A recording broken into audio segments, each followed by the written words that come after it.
would like to call the school board meeting for Tuesday, February 20th, 2024 for the Des Moines Public Schools to order. Ms. Rios, would you please take the roll? Sure. Ms. Alonso Diaz. Here. Ms. Caldwell Johnson. Ms. Campos. Here. Mr. Dix. Here. Ms. Knox. Here. Ms. Martorano. Here. Ms. Norris. Here. We have quorum. Thank you. The first item of business is approval of the agenda. May I have a motion and a second to approve the agenda? Martorano, so moved. Second. We have a motion by Martorano and a second by Dix. Board members, please cast your votes.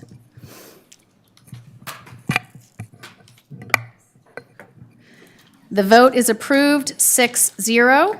The next item on our agenda is our district recognitions. Superintendent Roberts, would you please present? Most certainly. Thank you, Madam Chair. Good evening, everyone. As we continue to bring forth recognitions at school board meetings, really acknowledging the successes and accomplishments of our students in and out of the classroom, as well as our staff and teachers who serve them, I am pleased to share again with you this evening district recognitions. Our first recognition or celebration this evening is hot off of the press. And it really is hot off of the press, straight from the state bowling tournament, which was underway yesterday and today in Waterloo, Iowa. Ladies and gentlemen, Des Moines Public Schools has a 2024 Girls State High School Bowling Champion.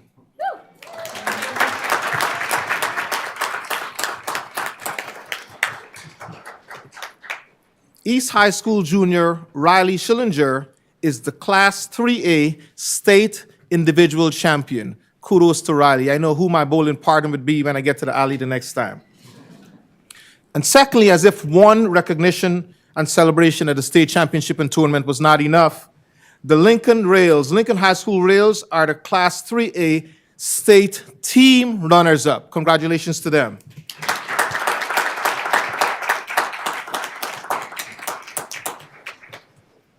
And now on to the displays of academic excellence. You know, when I look at Google Maps, give or take a few miles, we are probably sitting at about 1,000 miles from the nearest ocean. Yet, in this very building in which we sit are some of the top teachers and learners of marine biology and oceanography who have earned not just national, but international recognition. And I am honored to share and recognize two recent examples of this. First, each year, the National Oceanic and Atmospheric Administration names Ocean Guardian Youth Ambassadors.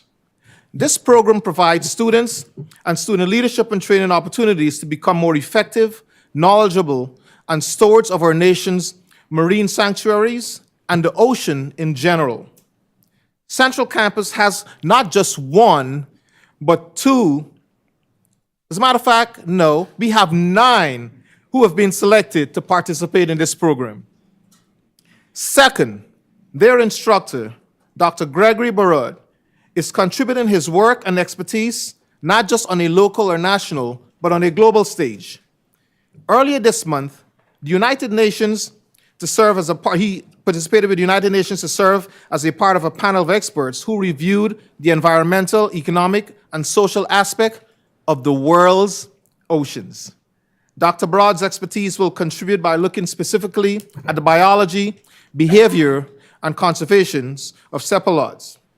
It is my pleasure, ladies and gentlemen, to ask Dr. Barod and any of his students, his outstanding and amazing students who are with us this evening, to please share some about the good and important work that you are doing here at Central Campus that has given us international recognition. Dr. Barod.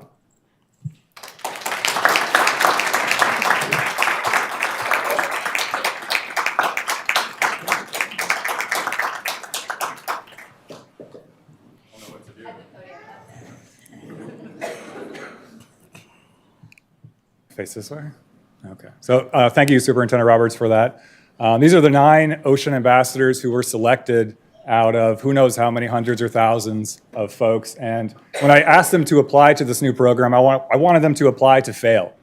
I wanted them to do something. And I also wanted the folks at NOAA to look and be like, what's going on in Iowa? What's going on in Iowa? So the newest thing that I can share today is that because of these 9 folks here, is that all of the marine biology students are going to be in this program because Iowa is on the map now at NOAA in Washington, D.C. So that's pretty cool to see. So thank you there.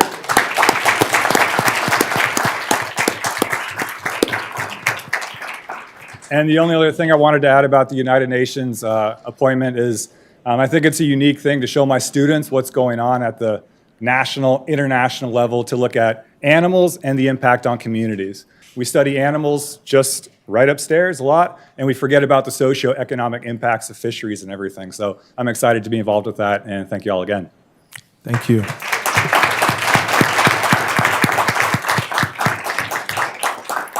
Do we have any students who want to share?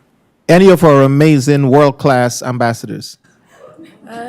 Hi, my name is Claire Riesberg, and I am really excited to be doing NOAA because we get to connect with students from all across the country in the same interests. I don't always get to talk to people who are interested in marine biology, which is why this class is so exciting, and I have a lot of really good friends in the classes, but it's really nice to be able to connect with people all over the country, like people from Colorado, people from California, people from Washington, who all share the same concerns about the ocean as I do, and it will give us opportunities to, we get to hear lectures about specific ocean topics that aren't talked about very much, and it's really exciting, and it's really important for my future career as a marine veterinarian.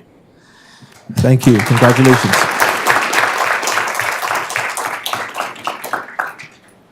Hello, I'm Michael Garrity, and I'm also pretty excited about this NOAA. And I'm going to be honest, I've been having a blast just hanging out in the chat groups. I mean, we've been bringing up random stuff. I think it was yesterday, we started talking about that our lab got, floating, No, we had the cuttlefish, yeah. And it was just and then they're like, oh my gosh, that is so cool that you guys have this in your lab. I'm like, I felt good about myself in our lab. I'm proud of us. Yeah, that's all I got.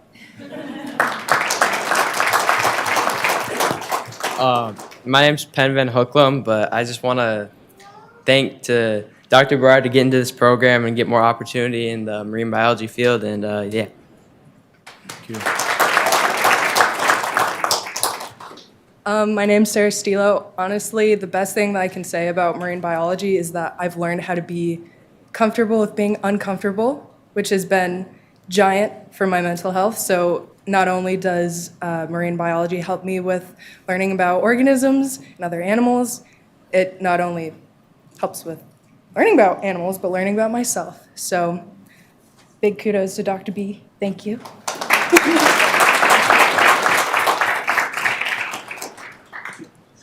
Hi, my name is Adriana Hartman, and I'm really excited to be a part of NOAA, and I'm really thankful for Dr. Berard for making us all apply. And I'm just excited to learn how to spread awareness about conservation of the ocean.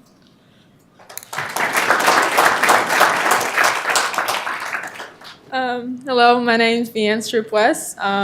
I am very grateful that we've had the opportunity to learn about in-class things regarding marine biology and things out in the lab, so hands-on experience versus just classroom experience. And I'm really happy to be able to use that in communications with the other ambassadors and share knowledge with other people around the world.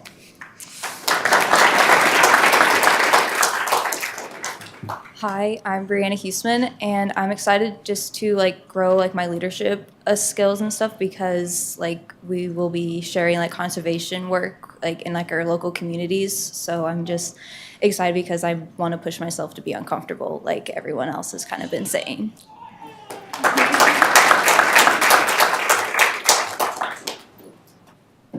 Hi, my name is Alexis Harrington. I'm super excited to be accepted into the NOAA program because of all the amazing students and professionals we'll meet along the way. And opportunities like this don't come around a lot, so I'm super thankful to Dr. Berard.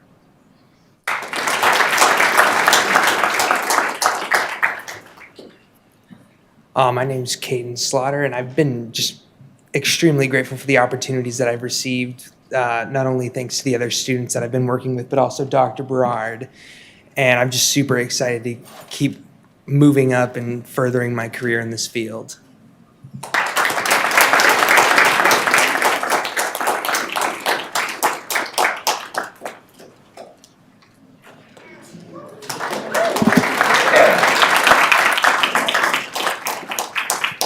Thank you all. And ladies and gentlemen, in case you haven't already listened to the latest edition of the podcast that is fastly becoming the best educational podcast in the land, the Des Moines Public Schools Become Here podcasting project, please tune in and listen. I believe that we will soon have Dr. Berard and his ambassadors, Marine ambassadors, featured on that show. So thank you. That concludes this evening's recognitions and celebrations. Madam Chair, may I request a procedural departure from our agenda tonight? Instead of sharing at the end, may I share now? Yes. Today marks about 7 months, 20 days, and exactly 17 hours since I have been in this role as superintendent. And while I'm first to acknowledge that there is much work to be done, there are many areas of celebration about the work in this district that has occurred within the last year, as evidenced by our earlier celebrations. However, there's still much work to be done. Tonight I come to you with the utmost humility and a spirit of reflection. And certainly, as many of you know, I'm going to anchor my time tonight with you in empathy. As with any misalignment, there are always opportunities for us to revisit and revamp structures, processes, and procedures in pursuit of improvement. After all, the district's executive team and I remain committed to continuous improvement whenever we make decisions, whether they land correctly or not. One of the most difficult decisions that I have assumed and been faced with since assuming this role about 7 months ago is the one that surrounds the changes of our community schools coordinators. These positions, many of them were hired using several different funding sources 3 years ago and some much longer, including the use of the time-bound ESSERS funds, which every school district in this country knows will sunset at the end of this school year. Many within our community, Des Moines Public Schools, as well as the external community, are aware of the fact that this position has been reimagined with changes to the job description and really an accompanying of the Fair Labor Standards Act, which resulted in status changes to our community schools coordinators moving from being exempt to non-exempt. And you're probably asking, what is the Fair Labor Standards Act? It's an act essentially that was created by the federal government in 1938 to make sure that during the Industrial Revolution, teachers, not only teachers, staff, and leaders, but every single employee had an opportunity to be protected. I've had an opportunity to communicate with many of our community schools coordinators, individually, some virtually, and even in person during the past 6 to 8 weeks. When this leadership challenge came across my desk just around that time, about 6 to 8 weeks ago, I couldn't help but to express my sincere regret and apology to our community schools coordinators. I express regret and apologies because of how it was handled, all of this, in the last 3 years by school district leaders. And while I've shared with them that I will never stand before them and say that I understand, because I don't, they're sitting in a very different space. I've committed to being empathetic towards where they're sitting. I know that the way that they have navigated this challenge was not made any better by how the district and some district leaders have shown up over the last few years. Community schools coordinators, I know some of you are in the room and I'm looking at you right now. And I want you to know, you should never have had this experience. You should never have experienced what you are experiencing right now.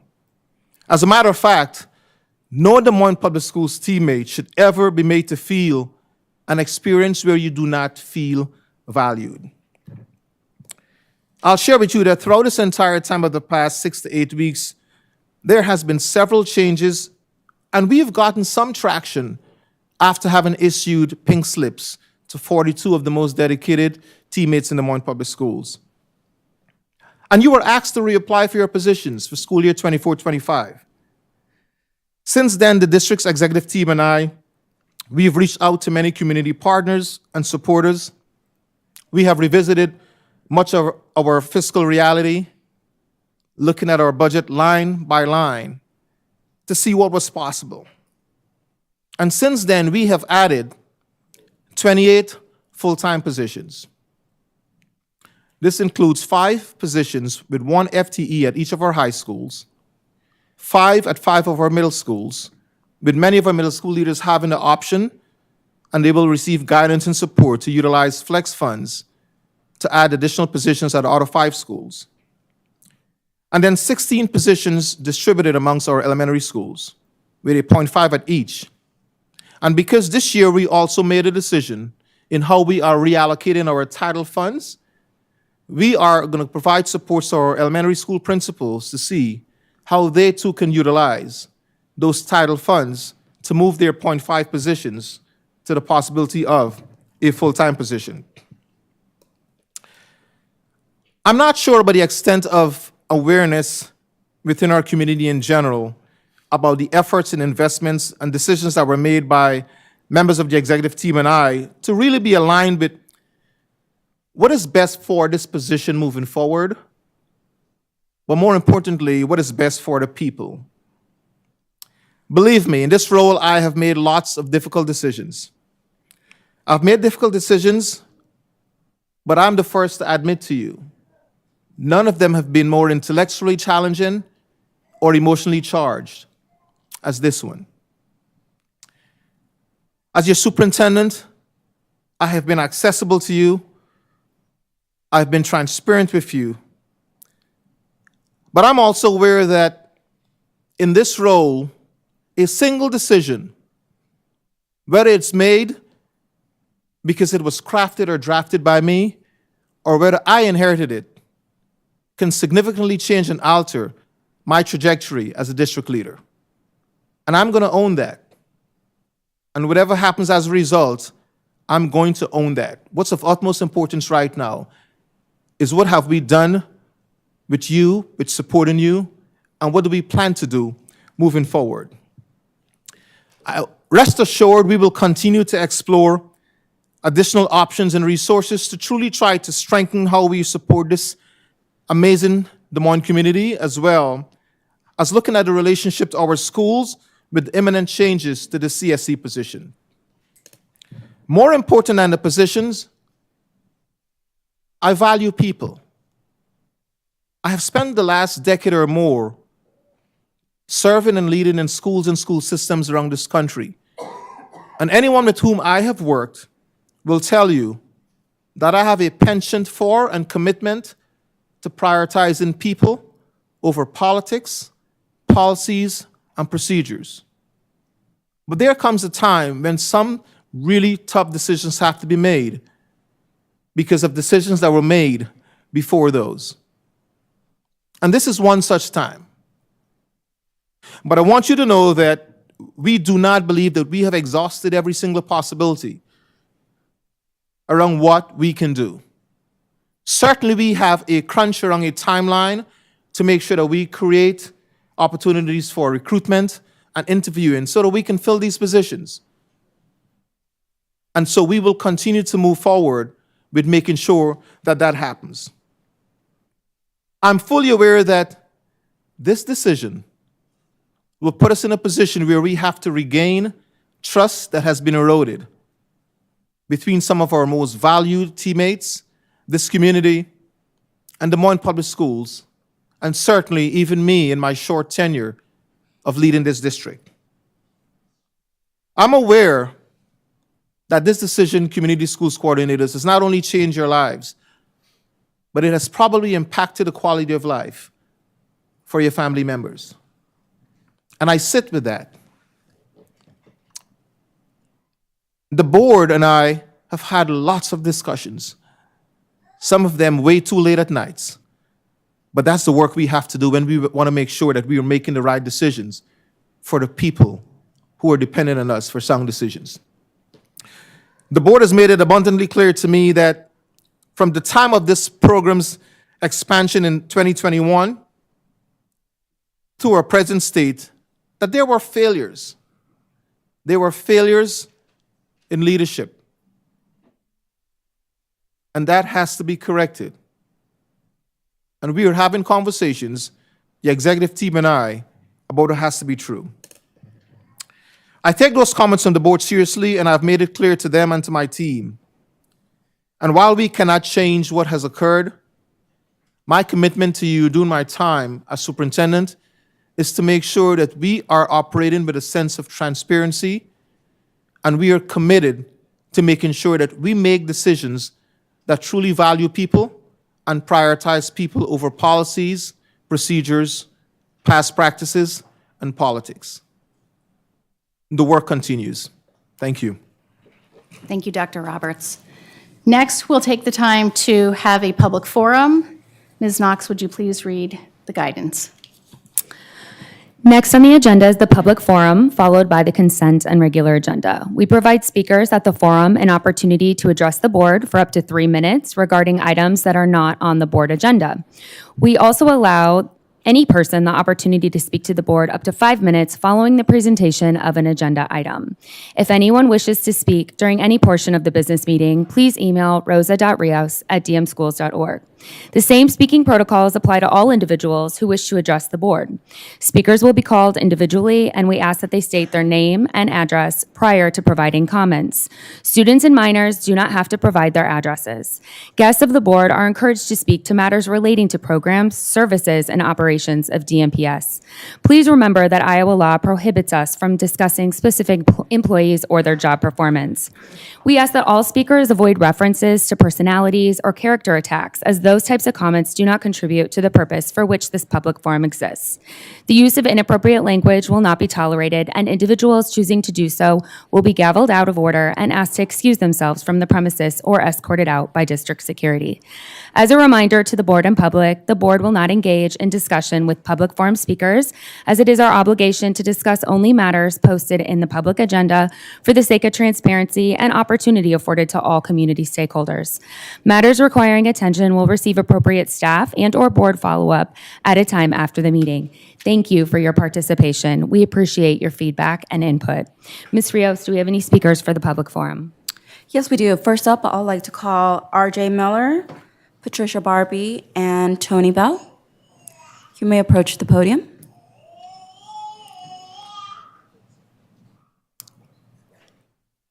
And just remember to state your name and address, and I'll start the timer.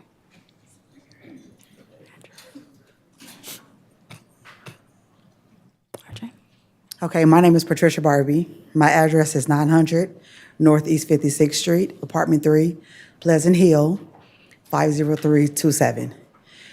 I don't have a lot to say. I just want to say that I've worked in school systems in almost 5 states, and those are the places that have community coordinators.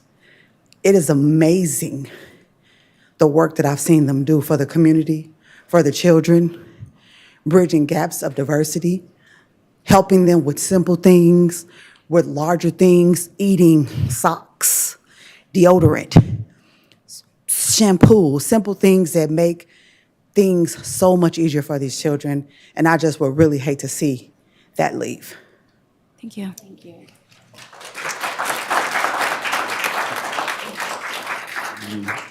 How you doing? I'm Tony Bell. My address is 1230 6th Avenue, Des Moines, Iowa. I'm a partner. My nonprofit is called AID. We partnered up with Des Moines Public Schools, and we have a morning program at McCombs Middle School. We've been doing this about the beginning of the school year. It's been a beautiful thing working with children. I had the opportunity through a coordinator, Tori Staples, and she gave me the chance.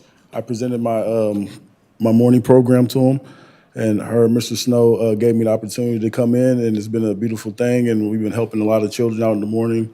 A lot of people need places in the morning for their kids for work and stuff like that. The school don't open up to 8 o'clock, so we come in at 7 and do stuff with the kids, tutor, and a lot of entrepreneur skills and stuff. But just the opportunity to have through the coordinator was just a blessing, and I really appreciate it. So thank you. Thank you.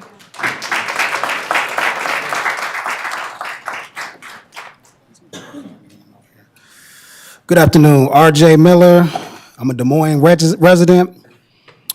We absolutely have to fight for the people who fight for our students. Community schools are the heartbeat of our community, and they are the heartbeat of our schools. They are the first responders. They make tremendous impact with our underprivileged and our under-resourced youth. They deserve to be treated with fairness. We have to value their humanity. We cannot dismiss their work and disregard them like they do not matter. I want them to know that they do matter. I ask the district to do all that you can do to fight to retain their positions. We as a community deserve full transparency and accountability because public schools belong to the public.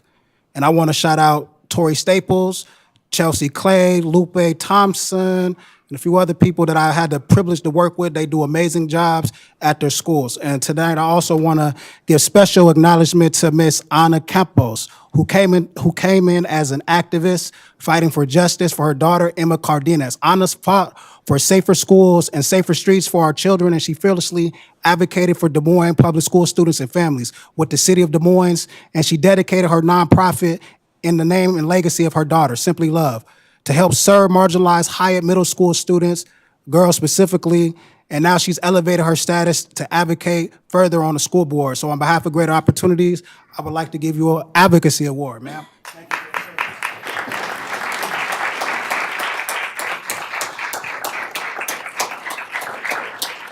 Thank you. Next up is Elizabeth Wagner.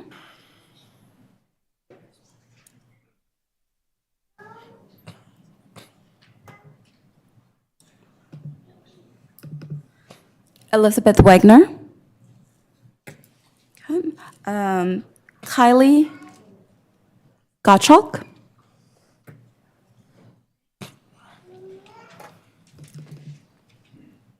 My name is Kylie Gottschalk. I live at 2119 32nd Street, Des Moines, 50310. Thank you for letting me be here and make these public comments and make it emotional, which I wasn't planning on. I am here to support my former colleagues, community school coordinators. I am a former CSC, and I am a former hiring and training specialist with Des Moines, with Metro Kids After School program. I left my positions in July for a reason that Dr. Roberts has mentioned of not feeling valued, toxic work environment, and everything that has culminated to this point of where we are at with the CSCs and their positions. Many people will share their experiences with CSCs and how they're directly impacted by this work. I'm going to let the families and students share those stories. I could go on about how this was the best team of colleagues I've ever worked on in my life, and it was a very difficult decision to leave. So I'm going to focus my time on talking about the lack of leadership in this district and how this was able to happen.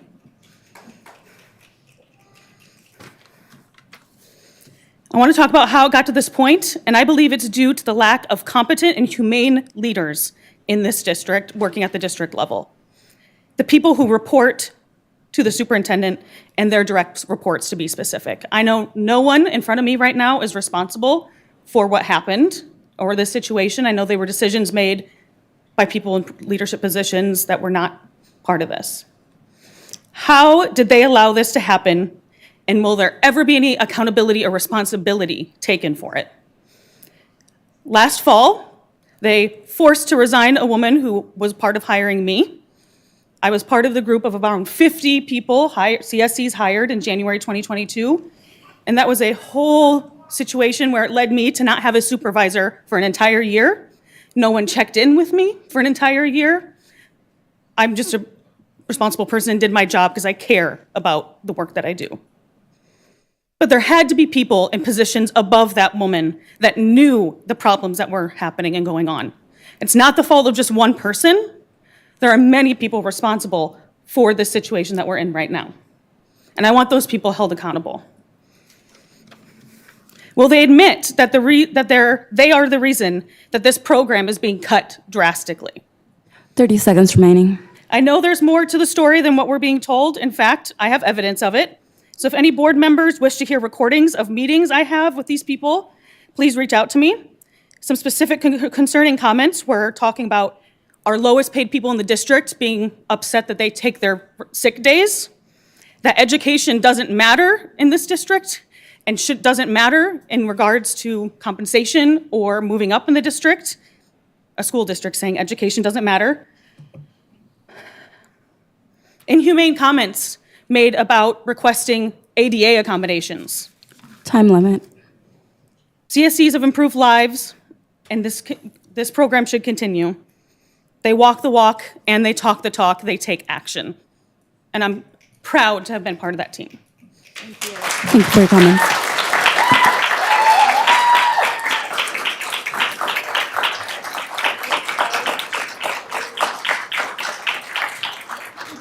Next speaker, Theron Hobbs.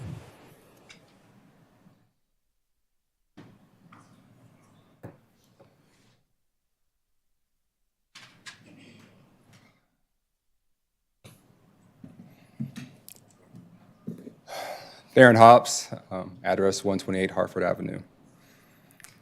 I started my career in Des Moines Public Schools in 2018 as a community school coordinator for Lovejoy Elementary, before becoming a community school coordinator for McCombs Middle School, before being blessed with the honor to serve this district as a recruitment and retention coordinator. My experience and accomplishments provide me with firsthand understanding of the ways in which community school coordinators can be such a great blessing to students, families, staff, and the entire district. Here are just a few examples. As a community school coordinator, I was blessed to support the educational experiences of students around science when I coordinated a visit from Iowa State Secretary of Agriculture, Mike Nake, to teach our students about agriculture. As a community school coordinator, I supported families by partnering with Community State Bank to cover the expenses for students to go on a field trip. As a community school coordinator, I supported the physical wellness of staff when I coordinated with Relax Naturally and Thriving Financial to provide staff, building staff with free professional massages. As a community school coordinator, I, along with other community school coordinators, which I see in this room here, imagined, created, and facilitated anti-racist town halls in the summer of 2020 that compelled the district to take in consideration what the district needs to do to improve the experiences for each student, family, staff, to be more humane, just, and equitable in their experiences. Unfortunately, this hard work has been credited to former Superintendent Tom Ahart instead of the intelligence and compassion of community school coordinators. The work of community school coordinators is highly relevant and needed, and that was affirmed to me in last week's Des Moines Public Schools State of the Schools. During the State of the Schools 2024, there was a mention of over 180 community partners for our district. Community school coordinators play a significant role in those existing partnerships. In the Q&A section of the State of Schools, a question was asked how to address literacy at the elementary level. I can attest when I was a community school coordinator for Lovejoy Elementary, I navigated a partnership with Everyone Wins Iowa to address and support the literacy needs of students. Also in the Q&A section of the State of the Schools, there was a question asked about what else out in the community can we do to support our neighborhood schools? And that answer, my friends, is the epitome of what community school coordinators do every single day as they provide and address the needs of students, family, building staff, and the district as a whole. 30 seconds remaining. Yes, ma'am. So I've heard the things you've done, and I appreciate that. But in addition to that, please pursue whatever grants, businesses' contributions, and private financial resources available to keep all of our community school coordinators and compensate them according to their market value and assets. Why? Because community school coordinators aren't just beneficial, but the service and leadership they provide has a transformational influence on individual school communities and our entire district as a collective. Thank you. Thank you for coming.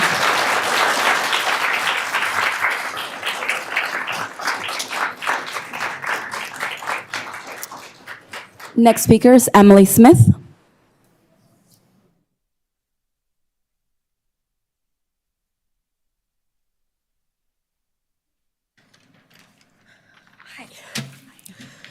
My name is Emily Smith. I live at 5015 Southwest 9th Street in Des Moines.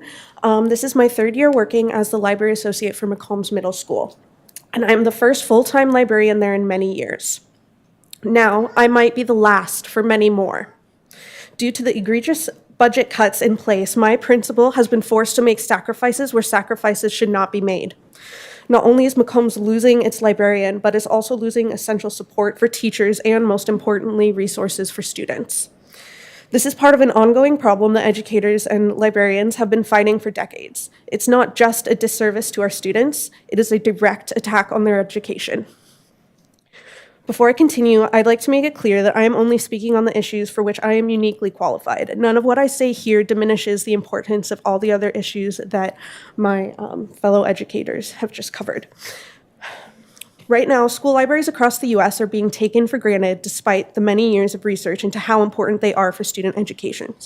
Not only do all of our curricular materials have to go through the library before being distributed to teachers, but it is also library staff that take inventory, assess damage, and request replacements or additional materials.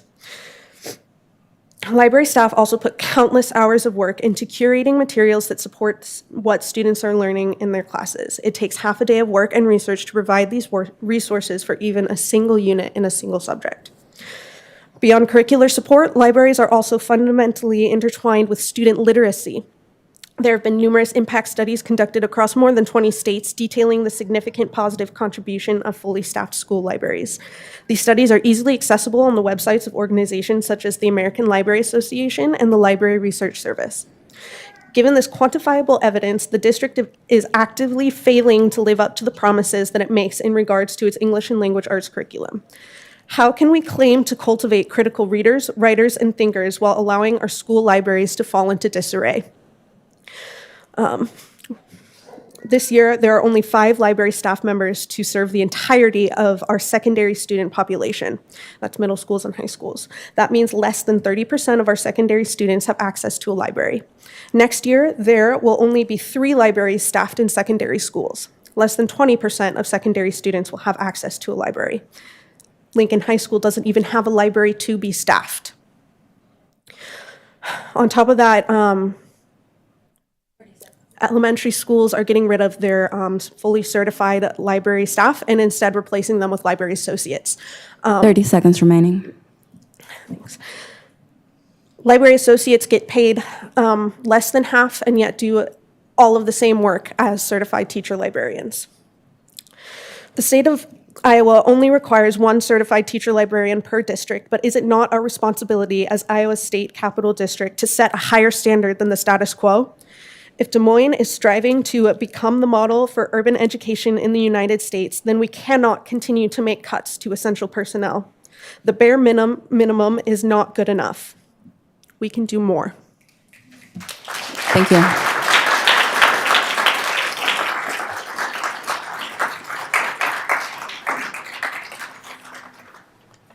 Next speaker is Turta Shetisoro. Sorry.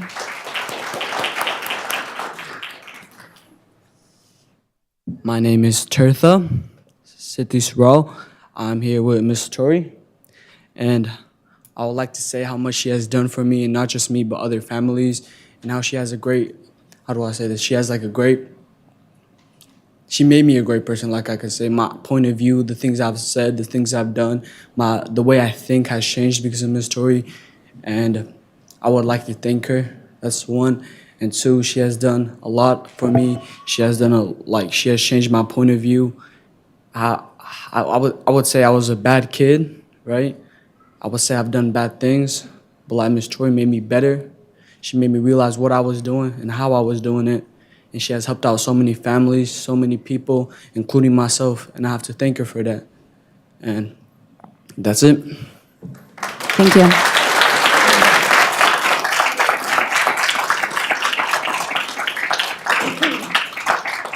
Next speaker is Shirley Rivera.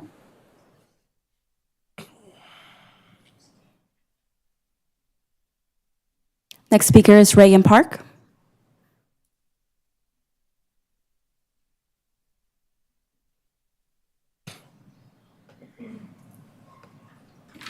Reagan Park. To my audience, if you have been positively impacted by a community school coordinator in DMPS, please raise your hand.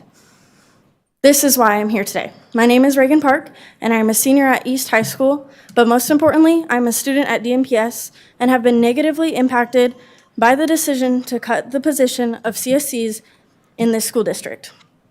I wouldn't be who I am today without my CSC, Maddie Cano. I'm not the only person that feels this way about the CSC in their life. What the district has done with this position is unbelievable.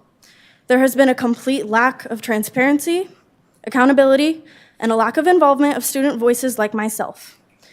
I am here today to let you know that these things have not gone unnoticed and is nothing less than unacceptable. Many students in DMPS lack adult accountability within their lives, and a CSC is a primary guide for these students without the needed support at home and or the lack of knowledge of the resources that are available to them. How would you feel if you were one of these students that lacked support? How would you feel if you were new to this country, experiencing food insecurity, and or any other situation where you were lacking support, but simultaneously being stripped of your support at school? The district, by this decision, is doing nothing but failing the students of DMPS. I highly doubt students would be connected to elected officials if it wasn't for these staff members. My very few interactions with you all have occurred solely due to the organization of Maddie Cano at my school. In all of these interactions, I constantly hear the preaching of implementing student voices, but my voice has yet to be incorporated unless it was simply a checklist item to make you members look good. Knowing the goals of DMPS, I can tell you with confidence, the only reason you are reaching these goals of student engagement, student enrollment, and student achievement is through the unappreciated work of our CSCs. In addition to DMPS goals, bringing students back to be professionals in the district is a goal of yours. The slogan goes, "Come here, become here." As someone who wants to do work very similar to that of the CSCs, I can tell you that you have lost me. No student wants to work under a district that treats their staff the way that you do. If you take anything away from me, let it be this: your actions have not gone unnoticed. We are here, we are angry, and we will hold you accountable for the impact of your actions that you seem to ignore previously. Do better. Do better for your students, do better for your staff, and do better for our community. We expect nothing less than the simple incorporation and inclusion of student voices like mine as your actions directly impact us. Thank you for your time. Thank you.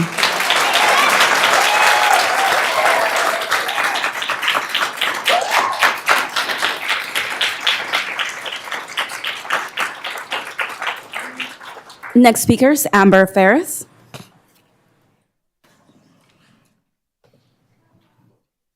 My name is Amber Ferris. I live at 2746 Fleur Drive, apartment 316. I'm going to change this up a little bit after hearing everybody in this room. Dr. Roberts, you said, "Why did you stop coming to the board meeting?" And I said, "I don't trust you guys." And you said, "Come back again." And he says at one of his coffees where he actually engages with us.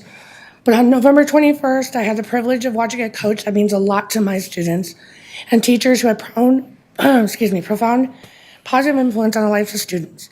The board recognized the issues at hand, providing funding, and stressed the importance of participating in the legislative session. Well, I'm here to tell you we have. They're not listening. So we come back to you. There's more budget cuts. We have our community coordinators. Theron Hobbs, I have known since my son was in elementary school. Maddie at East, where my son is open enrolled to. Kristen at Howe, where I used to work. And Austin at Brody, just to name a few. I will tell you right now, I have kids coming up to me because I was their soccer coach outside. There's no reason to come back. I asked them to go to the board. We can't. They don't like us. That is a word from a high schooler today at East High School track team. That is not my own child. So I'm asking you, when you ask us to go to legislative session, and they're not hearing us, but they're making bills because Des Moines Public School has a target on their back, and we all know it, I'm asking you to revisit this so we can keep our attendance up, the kids communicating, the kids going to the office and advocating for themselves. Because honestly, one quote that was said to me today was, if we lose Maddie, I have to go back to the street life. I will not graduate because I have no choice. I must feed my family. And this is the only way I know. I can tell you right now, in this entire district, out of 5 schools, I know 11 teachers that are considering not renewing their contract. I was a colleague once, and after hearing staff in this room, I will tell you that it's not just CSE, that's a toxic work environment. I have thought about coming back, and I still am, but I want to see changes as long as these students do too. I want to see every student graduate, want to graduate, but also have good memories. Not that they had to fight for their education. That's not their job. That's the adults. So when we don't have legislator on our back, I'm asking politics moved aside for the people, for our students. I'm asking for something else. And regardless of what the legislator is 30 doing, seconds remaining. we have a fight on our hands.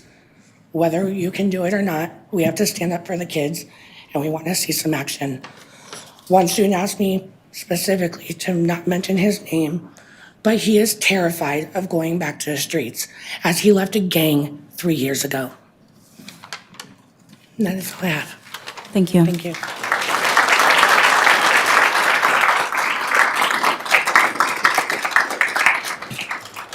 Next speaker is Jason and Julie Mason.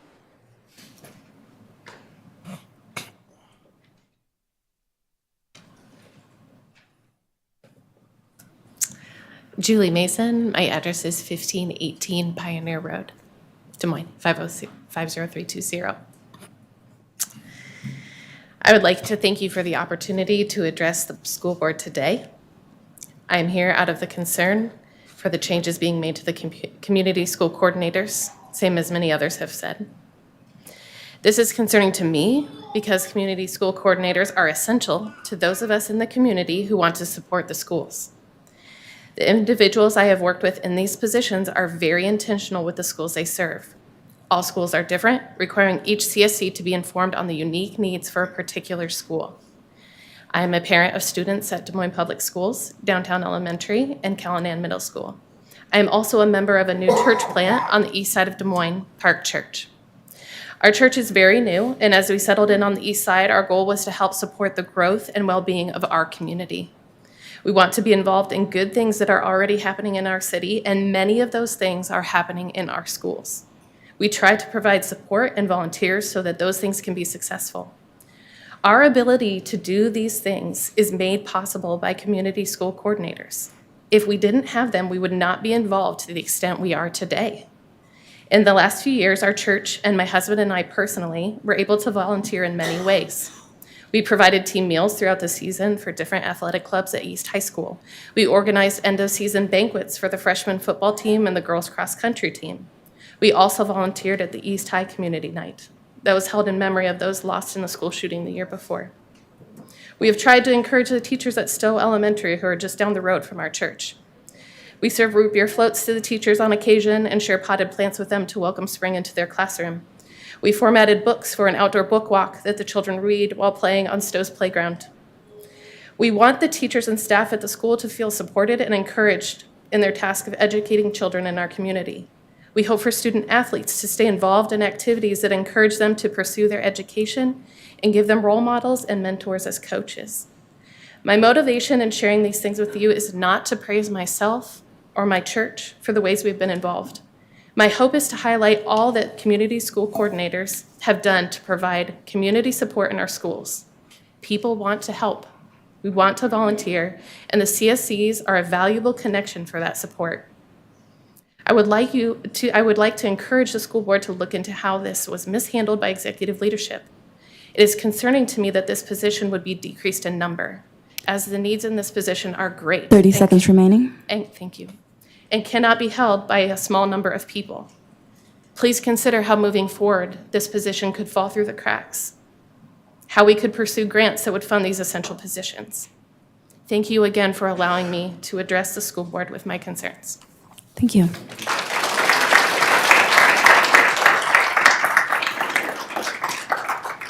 Next speaker is Linnea DeWard.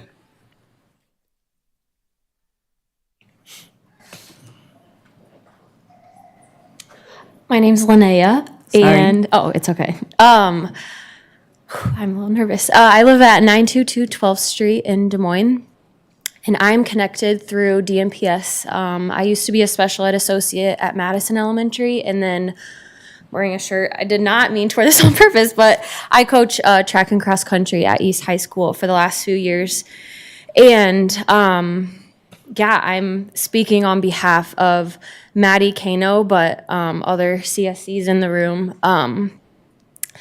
Students' faces are just flooding my mind with this conversation. And it feels really hard to talk to you guys about this because I know that a lot of the decisions that have been made, you guys were not responsible for that.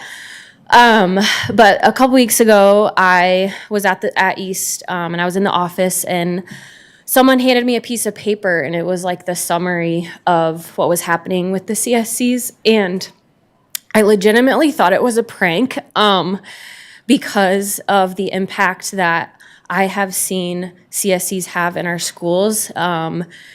And hearing that the number was going from like 42 to 24 and the salary decrease, and I feel like the CSCs are like the glue to our schools. The way that Maddie has made our feeder schools feel like a lot more connected to East High, and I feel like I'm saying a lot of things that people in the room have already said. And again, I don't know what it looks like for us to move forward. But yeah, I guess I just want to say again that the CSCs are so necessary. Our school, DMPS as a whole, like literally exists to serve the students in this city and to love them and to care for them.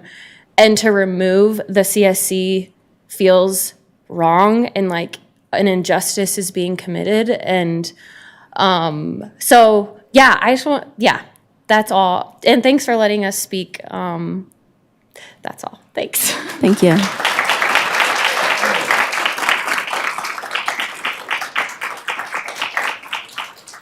Next speaker is Misty Basaldua.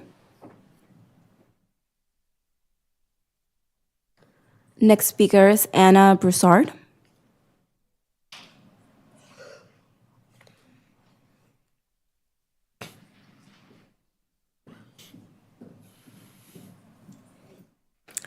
Hello, my name is Anna Broussard-Denny, and I'm a proud second grade teacher at Greenwood Elementary. This is my 9th year in the district and my 2nd year at Greenwood. Today I stand before you advocating for our community school coordinator positions, representing not only the wonderful 30,000 plus students who attend Des Moines Public Schools, but also the entire Des Moines community. The proposed changes to the CSC program deeply concern me as they threaten to undermine the vital support system we've worked so hard to establish. When I came to Greenwood, I was beginning a new position in a new school, and I didn't know anyone. On the first day back, Jen Walker, our CSC, came to my room and warmly welcomed me to Greenwood. This was a small gesture that showed the magnitude of her involvement, care, and collaboration that she provides to the community of not only families at Greenwood, but staff too.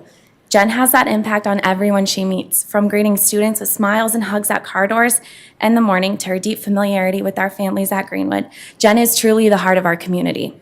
Families feel comfortable turning to her, a connection I'm working to build myself, especially as I return to the classroom after my position too was eliminated last year. Jen's story is not unique. It reflects the transformative influences that the CSCs have in our schools. As a district striving to lead in urban education, I question how proposed changes to the CSC program align with that vision. At the State of the Schools address, the Everyday Matters campaign was announced, highlighting the issues of chronic absenteeism due to poverty, transportation, or homelessness. How did the changes to the CSC program support that initiative?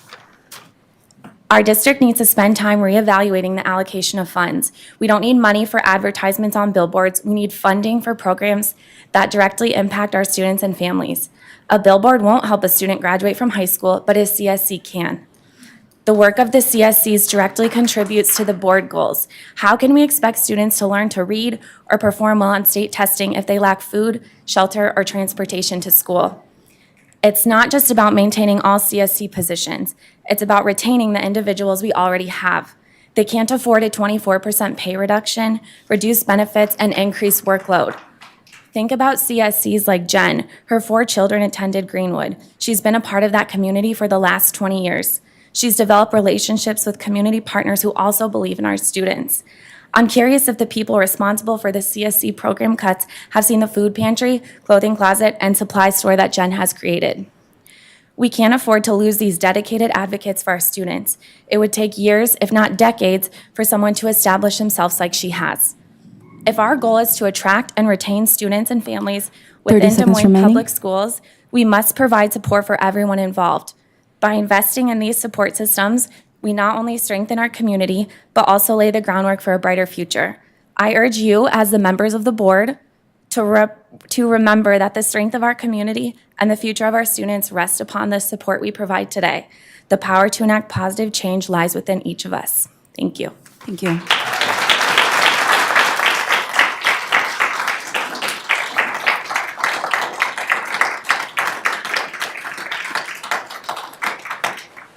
Next speaker is Monica Alsarsky. Hello, my name is Monica Ovcharsky. I'm 1815 8th Street in Riverbend. I'm a proud Moulton mom. Both of my children go to Moulton Elementary, and I started my career as a DMPS parent in 2020. It was a scary time. And one of the things that made that significantly better for me was the CSC at Moulton Elementary. I think another insidious point is that the CSEs, upon hiring, were never told of the temporary nature of this program or this funding. So plans were made, financial decisions were made based on inaccurate information, which again, to be clear, I understand that none of you had direct impact in those decisions, but you are sitting here today. You are the people in charge. As I sit back and I look at the details and the facts, the same thing just keeps coming to mind. We can talk a lot about apologies and we can talk a lot about accountability, but budgets are a moral issue. And when you allocate line items, you're showing us what you value. You're showing us what you care about. Accountability means nothing. Accountability is a word. When our kids, the pantries are empty, the closets are bare, the connection is gone, accountability means nothing to those children, to my kids' classmates. And when I look at a 1.5 teacher cut and a 5% support staff cut, that shows me what you value. You're showing me mathematically what you value. When I drive past a $15 million stadium, you're showing me what you value. I could talk about the thousands of dollars that through my work with Supply Hive, I've gotten to Des Moines Public Schools only through community coordinators. I could talk about the over $1 million in donations that CSCs have accumulated for DMPS. I could talk about the over 26,000 individual pantry visits in the last 4 years that our community coordinators have coordinated. But everyone in here has said that. I'm not sure what else we can say to make you understand. I just hope that you can really take to heart and understand you are causing harm in this decision directly. You are the reason that our students will be hungry. You are the reason that our students will lose connection. My daughter's in kindergarten. She has a student who comes and she cries all day, every day. Our interpreter has been gone. She just came here from out of the country. She has no one. She has nothing. And the person who's there for her is our CSC. 30 seconds remaining. Budgets are a moral issue, and you're clearly showing us where you stand. Thank you.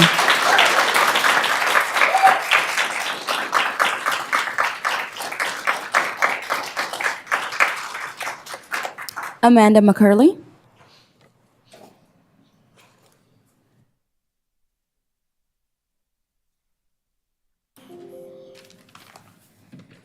Hi, I'm Amanda McCurley at 3211 47th Street. I was going to talk about CSCs, and I will get to that, I promise, but my mind is exploding that there is not access to libraries for our students. Okay, and I knew this, but hearing it out loud tonight, upon everything else, this is the generation that's going to be taking care of me, and this is entirely selfish. I understand that, but they need to read and they need to learn. because they're going to be taking care of me when I'm sick. So let's work on that. But sorry. Anyways, I spoke a little bit last time, so I'm not going to go through all of that again. But I am here representing Moore Elementary, which is a Northwest feeder. Kim, that's your area.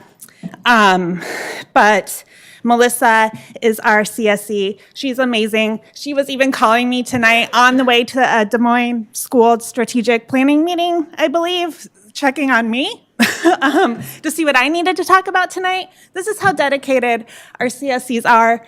She is so systems focused. She understands how prevention works, how getting children engaged early works. And we can see these outcomes. We're seeing in our own school that our absenteeism is like, I think we're doing really, really well right now with her there.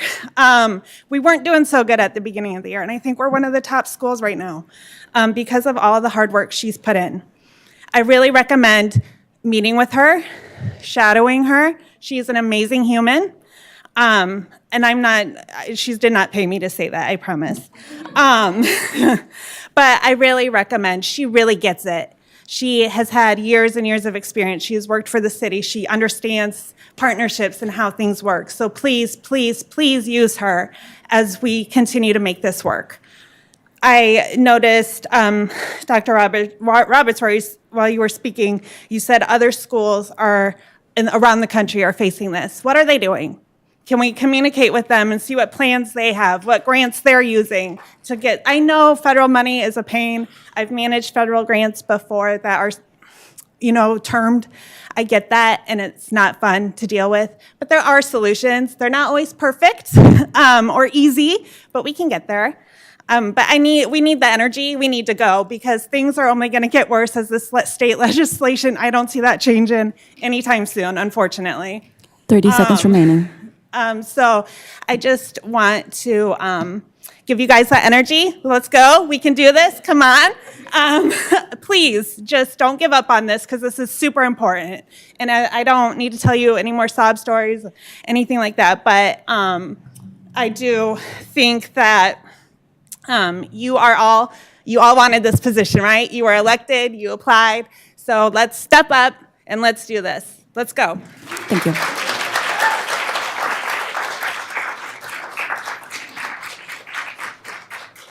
Emily Alice.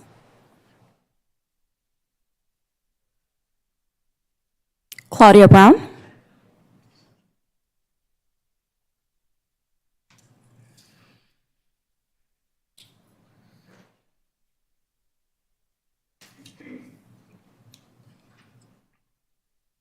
Buenas tardes. Mi nombre es Claudia García Brown. Mi domicilio es 721 Calle 27. Estoy hablando con ustedes en español para que se den cuenta de lo que nuestras familias pasan todos los días en las escuelas de Des Moines Public Schools. My name is Claudia Garcia Brown. I live at 721 27th Street. The reason I address you in Spanish is so that you can live a little bit of what some of our families face every day at Des Moines Public Schools.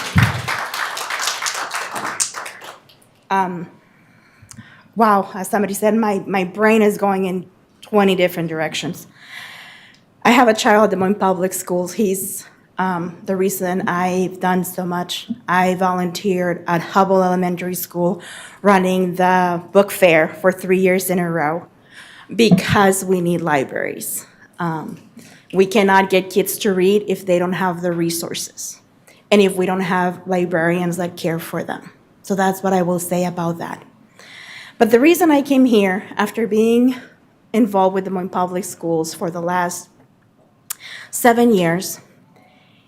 I follow meetings online, I read the agendas, but this is the first time that I stand in front of you and speak. And first of all, thank you for being here.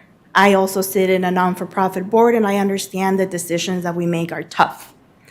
And I understand that sometimes we just have to deal the cards that we were handled and we have to do our best, but we step up to that position like somebody else say, so now we have to take responsibility and move forward. Recently, during the goal-setting conversations, I attended 2 of them. I attended one at Greenwood Elementary, and we hosted one at Conmigo Early Education Center for the Latino Hispanic community. And I was very surprised because not once in one of those community listening sessions anybody said, I have an idea. Let's get rid of community school coordinators. Let's do that. No one there said that. What people did say was, sorry, I need to catch my breath because the school coordinator team is one of the most diverse teams in Des Moines Public Schools. Families, and more important, students can really see themselves in our community school coordinators and feel represented. And I was distressed when I heard that that was the position, that was the group that we were going to eliminate. 30 seconds remaining. So community coordinators are a true asset to our schools and by extension to our community. They help keep our children engaged in positive ways that support mental and physical health. During these trying times of growing gun violence, having additional resources at a school can help connect students and families and help guide children's energy in a positive direction. It will serve much better than any artificial intelligence for identifying threats. I strongly encourage you to go back and look at the data gathered during the goal-setting conversations, and you will see that students and parents are hungering for community engagement, not less. Por favor, recapaciten su decisión. Muchas gracias. Thank you.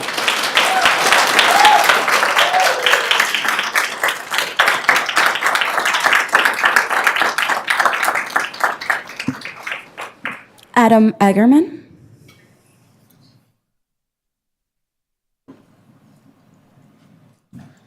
Good evening, I'm Adam Eggerman. I'm switching topics, but before I do, can we give a shout out to our community organ, CSCs that are here and who serve our schools? I'll be honest, I was at a school that we didn't have a CSC, so I don't have direct experience with them, but it sounds like they do amazing work for our students and our children and our communities. I'm here to talk about Montessori. My name is Adam Eggerman. I'm at 2925 Rutland Avenue. And last time I was here, I talked about the Pink Tower, have it on my sleeve. And since then, I want to thank you, Dr. Roberts. I must have inspired you because there's a action to put more Montessori schools in, or more Montessori classrooms in place. And maybe I did, maybe I didn't. So let's talk about the balance. Let's talk about what a Montessori classroom looks like. It is a 3-year age span in the classroom. And it is a balance between, it's like a triangle. The balance between the teacher, the child, and the environment. And the key of the place is the environment. And for it to be done with fidelity, that's also very important. That it's done with fidelity, that the teachers are trained, and they go through a very rigorous level of training to implement the Montessori method. It is the teachers more the cog to get the students, get the children engaged with the materials on the shelves, with the environment. It is through the use of the materials that the learning takes place. I mentioned that last time. The materials are really key, but it takes time. And it takes a lot of time. And when you're starting up a new classroom, when you're starting up additional Montessori, it takes years of input, and it'll take years of support, takes years of backing for it to work. But it works. It's a wonderful educational method that's out there. And what both of my children went through it. And my oldest, when I was reflecting with her on her experience last week, she said it was just amazing. What she learned to do, the ability and the way she learned how to think with the method was amazing. How it prepared her for high school. 30 seconds remaining. Thank you. And that she felt like the assignments in high school, that she was able to accomplish those with ease. And that the only area of stress is generally with that development of friends. And that's actually documented through studies about stress in children and the students who go through the Montessori, and when they go into a more traditional high school, that is where they have the largest amount of stress. But I want to thank you for your support in Montessori. It's going to take additional support. It's going to take additional work to make sure that we implement it with fidelity. Thank you for your time. Thank you.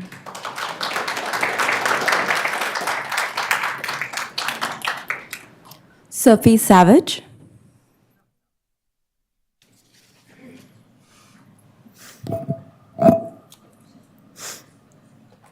My name is Sophie Savage. My address is 1345 7th Street. I'm a Riverbend community member, a SPED associate at Moulton, and I attended DMPS from preschool in 2006 all the way to graduation in North High School in 2020. And I'm here today regarding the CSC pay cuts and job cuts. I understand the irresponsible financial constraints regarding the CSC program on behalf of the district. However, this is coming from the same district who built an entire $15 million sports stadium for no real reason whatsoever. We always want to say that teachers matter most, but we know for a fact that our students cannot learn without coats and hats in the winter or without food in their stomachs, and it is a spit in the face to say teachers matter and student-facing jobs matter when teachers and educators in these buildings are begging for CSCs to stay because they cannot do their jobs without them. If this is truly the final and only decision, I personally feel as though it is negligent, dangerous, and violent. If this is truly the final and only decision, I personally need every board member and the superintendent to look the children and families in the faces who extraordinarily benefit from this program and tell them how much you do not care, how this district spoon-fed them the needs they so desperately needed met for almost 4 years, and how it's being yanked away in an instant. Look every Black and brown CSC member in the face and thank them for the work they endlessly poured into students and families, and tell them how you truly do not care. How you do not care once their jobs are completely taken away, or how you are directly cutting their paychecks and expecting them to do the same amount of effort next year. This is the largest school district in the state of Iowa, and it has constantly shown me as a staff member and alumni for the past 15 years the ways you can utterly fail students and families over and over and over again. And I say this with the most professional regards on behalf of my students and the families that I serve. The higher ups in this district, regardless of its past or present, need to absolutely get their act together if we want to create a better future for our students, families, and this city. Know that the cuts of this program Know that cutting this program to as little as you insultingly can is going to have dangerous consequences. And every single higher up responsible for making these decisions has a murderous amount of blood on their hands. 30 seconds remaining. And I just wanted to take a second to thank all the CSCs that I know personally. Happy birthday, Montasia Carter. And thank you to our lovely Leah Wafto-Magera. And thank you to all of our community partners at Moulton and in the Riverbend community. Thank you.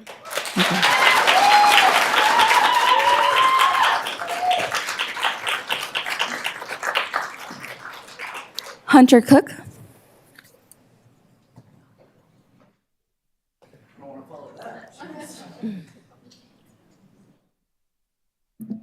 Hello, everybody. My name is Hunter Cook. I'm a community partner. I am the executive director of Nancy's Place. We provide housing to individuals with intellectual and mental disabilities when they reach adulthood. And because of your community school coordinators, I'm also proud to say that we've created an entire education guide that helps families go from the second they have a diagnosis all the way to reaching the age of majority to get into that and to become able to integrate the community. And a big part of that is Maddie Cano. I know everyone's already talked about her. If you guys don't do your best to keep her on board, you're crazy. The reason I'm here is I've seen how everything's going, and I'm quite frustrated with my ability as a community partner to get the resources to the families that you are supposed to help. With the shakeup and all the other things going on, it's been difficult to know who I'm going to talk to in the future, who's going to help me implement these. We have enough guides, and I'm proud to say that we've raised over $10,000 for this for these guides because of your community school coordinators. And if you think that us community partners are going to take over the work that they're doing, you're going to be in bad shape later on, because there's no way that's going to happen. Trying to just coordinate everything and fundraise, and then seeing the people that have inspired us to fundraise and how you treat them is absurd. Like, you know, everyone here is very nice too, and they're saying, you know, it's not your fault, it's not your fault. You guys oversee the executive decision-making for DMPS. With all due respect, it is your fault. This is insane. If I started making ridiculous financial decisions for my nonprofit, my board would get rid of me instantly. You guys have that same responsibility when your executive leadership does the same. You guys have known about this. You guys have had the opportunity to fundraise, talk, and take care of this group of people, and you haven't done it. You know, how am I supposed to trust in you guys doing the right thing and put my time and effort and go through all these meetings when I know the people that I'm supposed to work with aren't even there? Dr. Roberts, it's funny, I introduced myself to you at the right when you started at the Prairie Meadows Gala, because I was excited. It was one of my first big grants I've ever received, and it was for the schools. And I recall saying, hey, have you met Maddie Cano yet? I'm excited for you to meet her. If I would have known 7 months later that she would have been getting pushed out of the district, I probably wouldn't have done all that work. You know, what you guys are doing is just really incompetent. That's the bottom line. And for everyone, you know, that's talking about politics and the problems with the majority, you are the poster children of school choice right now. You guys are justifying everything that they could do. I'm a proud Lincoln High graduate. I don't think I would ever have my children go to DMPS when I have them. That's how bad this is. I mean, I'm embarrassed, and you guys should too. And you know, a lot of people say do better. You really need to do better. You know, this isn't a vanity project. This is people's lives. You know, you can sit there and brag about being a school board member and go on to other political things if you want. But if you can't get this right, no one's going to trust you in the future. So, again, I hope you do better.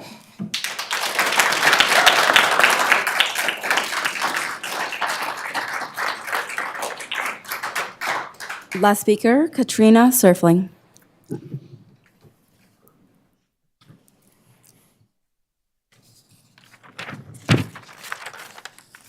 Hi, I'm Katrina Surfling. I live at 3801 Twana Drive in Des Moines. As I came up here, I think Maddie just said, go girl, so she's already supporting me. But I'm here to talk about our community school coordinators. Mine is Melissa Nordell Earp in Moore Elementary Northwest School District. You know, she facilitates the after-school clubs, but that's not the only thing that she does. The way that she gets those in there is by creating relationships with people in our community and building those relationships. If she leaves, we lose that connection. You know, every day that I go pick up my kids from school or bring something into the front office, I can see a stream of volunteers coming in and out of the school, and that is because of Melissa and the work that she does. She models being a school for and of the community. Melissa also manages our food and supply pantry, helping our students feel secure and having dignity when they come to school.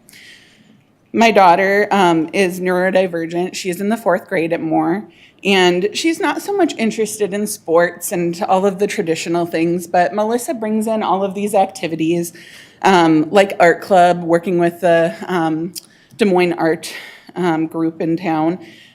She also has brought in a theater group that my daughter has loved, and when my daughter goes to those things, she's connecting with other students and the community. Melissa not only assists with Moore, but she also plans in the summertime activities for all 4 of our feeder schools to get together and play with one another, so that when they end up congealing in the middle school, that they have experience with one another and connection with each other. She also helped facilitate activity in our Beaverdale Festival Parade and cleanup day of the local parks, which was sorely needed. She also serves to help connect students at the feeder schools, like I said, in the transition to middle school, which my son just went to Meredith for the first time this year in 6th grade. And there wasn't a ton going on there as far as support in that transition, but Melissa made that possible. She also spends endless extra time.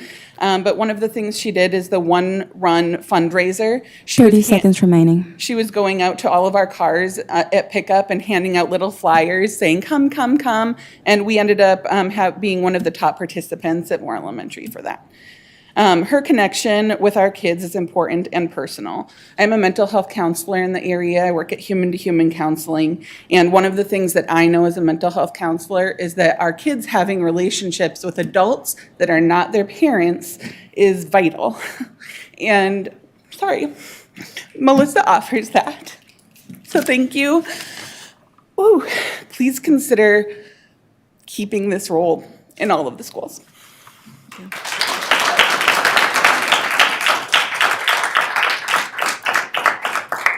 Those are all the speakers. Oh. Yo no firmé para hablar, pero puedo hablar. Sí. I didn't speak to sign up, but can I speak? Llenamos el papel. Podemos llenar el papel después. Yo soy Sonia Salas, soy mamá de estudiante. ¿Su dirección o domicilio? Es en el 2137 de la Maple Street, Des Moines. Yo soy voluntaria de las escuelas y soy voluntaria en la escuela Capitol View. I'm going to stand up and I'm going to interpret because we're not. I was going to say. Yo sé que interrumpí esta junta. ¿Puede empezar nuevamente? Can you start over again so I can help you so that you're understood by everyone? Yo soy voluntaria I'm a volunteer de la escuela Capitol View. at Capitol View School. Yo me hice voluntaria gracias a Adriel I became a volunteer thanks to Adriel. y les voy a decir algo. And I'm going to tell you something. Sin ustedes, Without you, las escuelas ya no van a ser igual. the schools are not going to be the same. Y quiero decirles esto a ustedes de la mesa directiva. You, everyone here at the board table, Ustedes están ganando mucho dinero. you're earning a lot of money. Yo sé que tienen una posición importante, I know that you have an important position, pero but esas posiciones son más importantes que las de ustedes. these positions are more important Porque ellos traen a la comunidad muchos servicios, mucho apoyo. because they bring to the community a lot of services, a lot of support. Y ellos traen a la comunidad programas para que los niños no se metan en problemas. They bring to the community a lot of support so that our kids don't get in trouble. Ellos traen ayuda a la comunidad. Help to the community. Traen ayuda a los estudiantes. They bring help to our students. Nos traen ayuda a los papás. Help for the parents. Y son los primeros en decirnos bienvenidos a la escuela. And they are the first to tell us, welcome to the school. ¿Por qué? Why? Porque hace poco este señor sentado ahí Because a little fue while a la ago, Capitol View. this man standing here went to Yo me Capitol quise View. presentar con él I went to try to introduce myself, y él ni siquiera me volteó a mirar. and he didn't turn to even look at me. Lo siento mucho, pero para mí eso fue un desagrado. I am sorry, but that was very disrespectful. En la escuela de Capitol View queremos hacer que la comunidad sea bienvenida, At Capitol View, we try to make people feel welcome. que se sientan bienvenidos a las escuelas, We try to make everyone feel welcome at the school. que no se sientan con miedo de preguntar información a nadie. We try to have people not be afraid of ask of information. Ustedes tienen una posición en las escuelas que para mí no sirve. You have a position in the schools that to me is good for nothing. Tienen unas posiciones maravillosas estas personas. These people here have a wonderful position. Ellos nos ayudan. 30 segundos. They help 30 us. segundos. 30 seconds remaining. Solo les quiero decir algo. Piensen bien sus decisiones. Please think about the decisions you're making. Porque ustedes sin estas personas, las escuelas no es nada. Because Gracias. you, without these people, you're nothing. The schools are nothing. Thank you.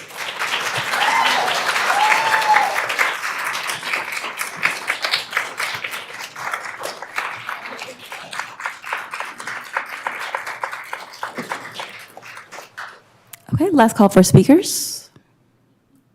Those are all the speakers for tonight, Madam. Thank you. I want to thank everybody for your comments tonight. Dr. Roberts, thank you for yours as well before we began. We're now going to move to the consent agenda. And for that, as a reminder to the board and public, the board will not engage in discussion or deliberation with a speaker regarding comments made to the agenda items. Discussion and deliberation will remain among board members at the board table with speakers' comments informing the board's discussion, deliberation, and determinations as deemed necessary. Ms. Rios, do we have any speakers? No speakers for consent. Ms. Knox, I believe you have the consent motion. I move that the board approve the consent items in accordance with recommended action for each item on the consent agenda, including bills previously authorized, certified, and approved for payment by the board secretary in the amount of $4,393,773.27. Is there a second? Second, Martirano. We have a motion by Knox and a second by Martirano. Is there any discussion or does anyone have any questions? Board members, please cast your votes.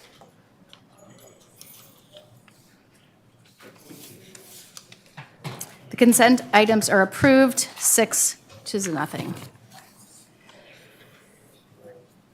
We have one other item, and that is item E1, request to approve the application to the SBRC School Budget Review Committee for special education administrative costs associated with the 2024-2025 school year. Superintendent Roberts, would you please introduce the matter? Certainly, Madam Chair.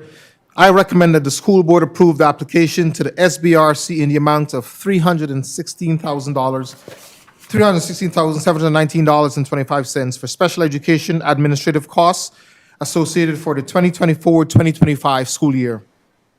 May I have a motion and a second to accept the superintendent's recommendation? Dix, so moved. Martirano, second. We have a motion by Dix and a second by Martirano. Is there any discussion or does anybody have any questions? Board members, please cast your votes. The vote is approved, 6-0. Item E2, building assigned guest education for hard-to-fill schools proposed rate. Superintendent Roberts, would you please introduce the matter? Certainly, Madam Chair. I recommend that the school board approve the compensation rates for building assigned guest educators in hard-to-fill schools for fiscal year '24. May I have a motion and a second to accept the superintendent's recommendation?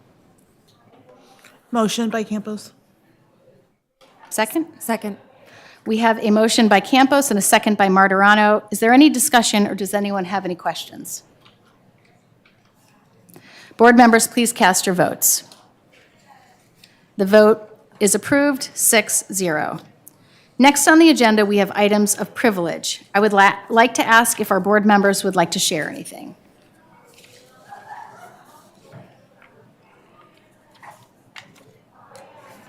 I will now turn it over to Dr. Roberts for the superintendent's report. Thank you, Madam Chair, and I certainly appreciate the board's flexibility to have me pivot away from our normal procedure. I have shared my report for this evening during the opening of our time together. However, I certainly want to express gratitude to all of our teammates who came in this evening to share what they are experiencing, what they have experienced, and certainly the requests that they've made of us and challenged us around how we are making decisions. That concludes this evening's superintendent report. Thank you, Dr. Roberts. Thank you for joining us this evening. We greatly appreciate you and all attending this meeting. The meeting is adjourned at 6:59. We will take a brief break and move into our work session to discuss our monitoring report for Goal 3 High School Math, followed by a discussion of the board goals and guardrails. Board members, we will take a 5-minute break and we will 10-minute. We will reconvene at 7:10. Okay, thank you. Thank you for being here tonight.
Sure.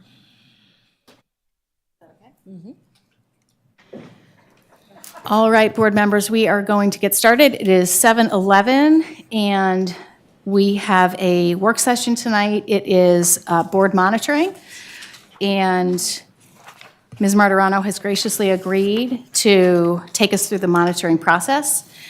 I do want to call out that our newer board members, as well as Dr. Roberts, went through a monitoring training.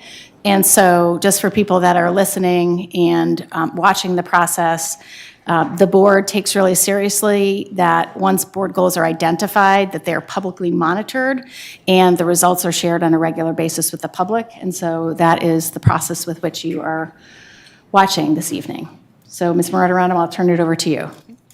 As a board, it's our responsibility to listen to the community's voices, set a vision, monitor the district's progress towards achieving that vision, and make investments that support the vision. To monitor, it is on. Okay, all right. Can you hear me? It's on. There we go. Moving on up. As a board, it's our responsibility to listen to community voices, set a vision, monitor the district's progress towards achieving that vision, and make investments that support the vision. To monitor progress, the board will spend time during board meetings reviewing data specific to the goals and guardrails. Progress monitoring is an opportunity for the board to ask questions to help us understand whether there's alignment between our vision, our goals, and our reality, current student performance, and growth. To understand whether we are making progress, we will ask, does reality match the vision? Is there growth towards the vision? Is there a strategy and plan sufficient to cause growth towards the vision? We will analyze data by student groups and ask specific questions to help us better understand the needs of our students. This review of data will better inform our decision-making as a governing body and when we review policies, budget, and other district initiatives. It is important to emphasize that, as a board, our role is to set direction and vision and monitor the district's progress towards achieving that vision. This means it is the superintendent's role to identify and implement strategies that will result in progress towards each goal. We will be responsible for holding the superintendent accountable and consistently monitoring progress in public. Each monitoring report will be specific to a goal. The monitoring report will have data that shows how we are doing compared to the targets or goals we have set for ourselves. You will hear board members asking questions to understand what is working and where are there gaps.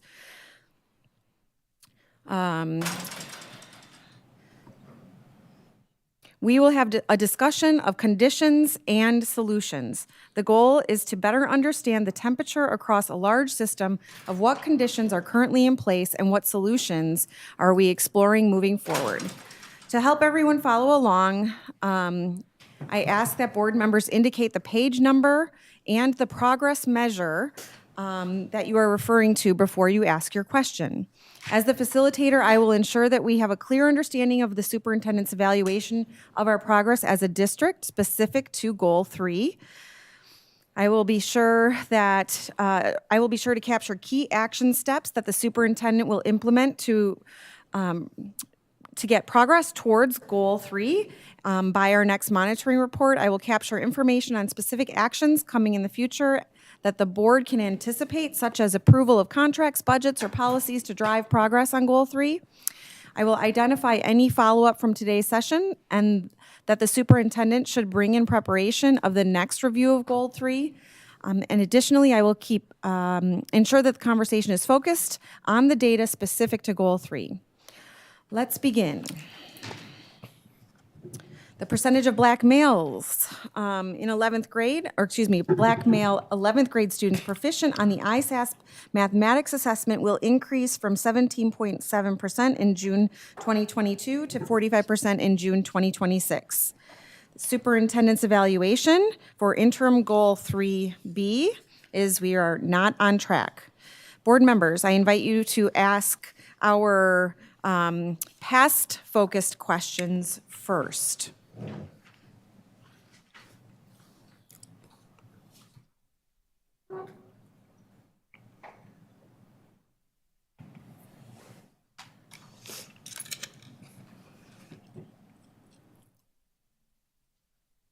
I think it's really hard for me to shift my brain and be expected to perform.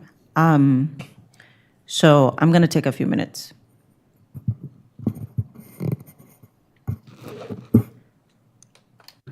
Madam Chair, would you? I appreciate the comment, Ms. Alonso. I think that we have two choices as a board, so let's just identify our path. I think we should make the decision to postpone guardrails based on some of the next conversation that will take place after this. I do think that we had this planned on the schedule, so I wonder if we want to take a 5 to 10 minute break so people can review their notes and come back to this report. Alternatively, we can move it, but I think it will just add to the work that we have to accomplish on the 27th. So I'm looking for some board feedback on how they would like to progress this evening. I'm not implying that we should not do this tonight. I'm just speaking for Honestly. myself. Yep. I think that tonight's agenda became very emotionally charged, and I don't know how other people at the table are feeling. I'm just putting that out there for myself. And so while we do have an agenda and we have things to get done, I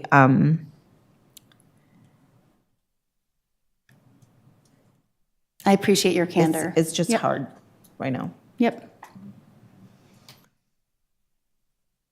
I'm going to suggest we take 5 minutes. Let's just all connect and let me huddle with Maria as our vice chair and come back with a recommendation. Okay? So we'll come back together at 7:25.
Board members, we are going to move forward with the monitoring report. We are going to take 5 minutes, so if people want to grab a quick bite to eat, or grab some water, or just think and process, but we are going to move forward. So let's just come back together at 7:30 sharp. Okay? Thank you for your flexibility. We appreciate it.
Okay, we're going to reconvene, and thank you again, board colleagues. Thank you, Ms. Martirano, for framing the conversation and taking us through this monitoring report. Dr. Roberts, on page 1 of the report, it says that the percentage of black males enrolled in Algebra 1 as ninth graders who are earning a B or higher has dropped nearly 9 percentage points. To what do you attribute this decrease? Thank you. Certainly, thank you, Ms. Martirano. So we have looked at a number of reasons and done an analysis as to why this drop has occurred, and we are certainly basing it on probably 2 key areas. One, it's an implementation dip, right? And so we are looking at a new framework in terms of utilization of GLEAM, where we're trying to meet the needs of all of our black males in this case, right, by providing them and exposing them to grade level learning for the first time, making sure that the content that is being shared is engaging, affirming, and meaningful. And we know that with any huge initiative, particularly around curriculum, you're likely to see that implementation dip. Additionally, we are exploring some data that is certainly sharing the correlation between student attendance of black males, and how that impacts their performance on algebra. And while there's no consistency that shows a positive correlation between absenteeism or attendance and performance, we are seeing some significant instances where there's something to be correlated here. So we're exploring that as well. And thirdly, what I'll share, if I may, is just instructional practices, right? We're constantly reviewing how we are delivering instruction to meet the needs of these students. Thank you. Dr. Roberts, page 2, wanted to ask about one of the not going well. I would assume that's still looking back at data, and I want to ask specifically about the unfinished learning. 87% of current ninth grade black males did not meet benchmark for 8th grade on the math assessment. Can you talk me through the is there any research behind and why so many of the students who were not prepared to be in 9th grade math are, and what is the thinking behind it and the strategy behind moving students on when what this says is that they are not ready for that coursework? Yes, thank you. So the concept of unfinished learning actually is an educational concept that really speaks to the fact that while students may have been exposed to certain content in a classroom, they, for a number of reasons, did not demonstrate mastery of that content. And so the learning is unfinished because they were exposed to the content but never demonstrated mastery. When we've looked at this data, it's significant and certainly concerning, with 87% of those students not demonstrating mastery. And in terms of the moving on to the next grade, we certainly are vehemently opposed to social promotion. However, a student not passing a single course is not necessarily a reason for us to retain that student. The unfinished learning is certainly something that is top of mind for us, right? So we have a really strong process in place to provide sort of interventions using a multi-tier support system, and the team is constantly reviewing how we are implementing the system of tiered interventions for all of the students who have not demonstrated mastery or have unfinished learning. And just as a follow-up to that, if I could, when we see that high a number not showing mastery, what kind of how much does that deficit build on top of itself year over year? And then to what extent, how much more do you have to put in? Is there a measure of how much more you have to put into a particular student's success to catch up and then to show mastery for that skill? Always, right? There's always a concern that if a student does not demonstrate mastery and they move on to the next grade level, if they're not exposed to quality teaching or pedagogical practices in that content area, it's likely that the gap will continue to widen. And so I think the question that I'm hearing is, if one of the students who are part of this 87% in the 8th grade moves into grade 9 and does not have exposure to a quality teacher, will that gap widen? And the answer is yes. And so what is the school system doing to make sure we sort of mitigate for that is a couple of things, right? One, looking at the work that is important for us to expose our math teachers across grade level band to more robust professional learning communities, more robust PLCs. And what we're seeing for the first time, I think this year in a long time, is where the math team and the high school team all together are looking at including not only coaches, but associate principals as a part of the PLC to make sure that we're building capacity in teachers. Thank you. Dr. Roberts, on page 2, under what is not going well, you talked about the implementation dip, and that it's inevitable that bumpiness and difficulties will occur. Just wanting to clarify when the new GLEAM framework was rolled out and when we can expect that 1 year. I mean, when do you expect to see that 1 year? Is that what we're giving it, 1 year to be for an implementation dip? And when does that 1 year expire? Yeah, thank you. And so we are in our first year of the GLEAM rollout, right? The research around implementation of major curricular resources tells us, especially big initiatives, that a school or school system should expect to see significant increases or a return in that investment at about a 3-year mark. But if I have a conversation with the math team and I'll have them weigh in, we will tell you that we are already seeing lots of glimmers of hope around some of the changes that we've implemented. And so while the 3-year mark is what has been shared based on research around implementation dip and around a significant initiative, there are some highlights that we can share that bodes well for what is to come. Taylor? Yes. So with GLEAM in particular, we are focusing a lot this year on grade level and engaging. And engaging has 2 components to it. It has appropriate scaffolds and productive struggle. So while affirming and meaningful is very important, we needed to prioritize this year where we started. So we are starting to get a little bit into affirming instruction, which includes students' funds of knowledge, which is culturally responsive teaching, and also developing their academic identities. We're starting that work now, but really where we're trying to get a solid foundation is understanding what grade level instruction looks like, how to scaffold appropriately so students can access that content, and how to make sure that students were in that productive struggle moment. I'm sure a lot of you, as you were learning, you remember the things that you had to struggle with a little bit to learn.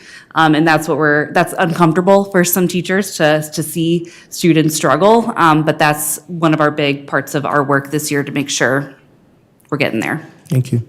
Can I just ask a clarifying question for those of us that are not teachers or in a classroom? Okay, so, I mean, it's dipped, right, down quite a bit. And you attribute this to students having more access to grade level, but, I mean, how does a student decline? I guess if you could explain to me how you would decline in grade for having more. You're saying, though, because is it harder work, more rigorous work? Is that? So the rigorous work was there, but we didn't necessarily lean into the teacher supporting the teacher parts of the IM curriculum. So the IM curriculum, we have our student workbooks and we have our teacher-facing materials that get to the conceptual understanding that's needed for the lessons. And so we're getting more into that. So that means the teacher's expectations of what rigorous grade level learning is increasing. So last year, the teachers may have thought, or school leaders, we thought it was a certain level. Now our expectations have gone up. Does that help explain that? It does, thank you. I wanted to ask a clarifying question as well. When you said you are looking for what grade level appropriate is, that hits my ear wrong, and I'd like to maybe have you talk about that a little bit more, because it would be disturbing if we didn't know what appropriate grade level looked like, and so I just need some clarification around that. Yeah, so sometimes when we have our grade level standards and our curriculum is written to meet those standards. Sometimes in our teacher actions, we can take the learning off grade level when we're trying to get students access, but we're not moving it up soon enough to get them back at that grade level. Does that help or no?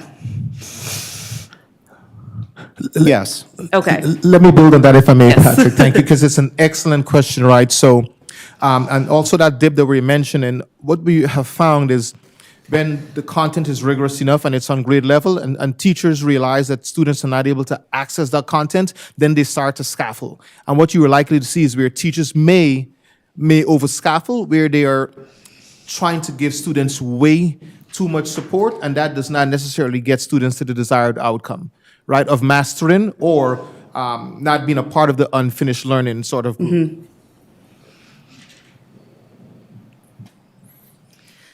Dr. Roberts, under what's going well, you mentioned the PLC work improving, and I'm curious, what are you seeing as the strengths coming out of the PLC work that are truly moving the needle for our Black males? Yeah, thank you. An excellent question. One is the intensity of coaching that we're seeing now from associate principals in our PLCs.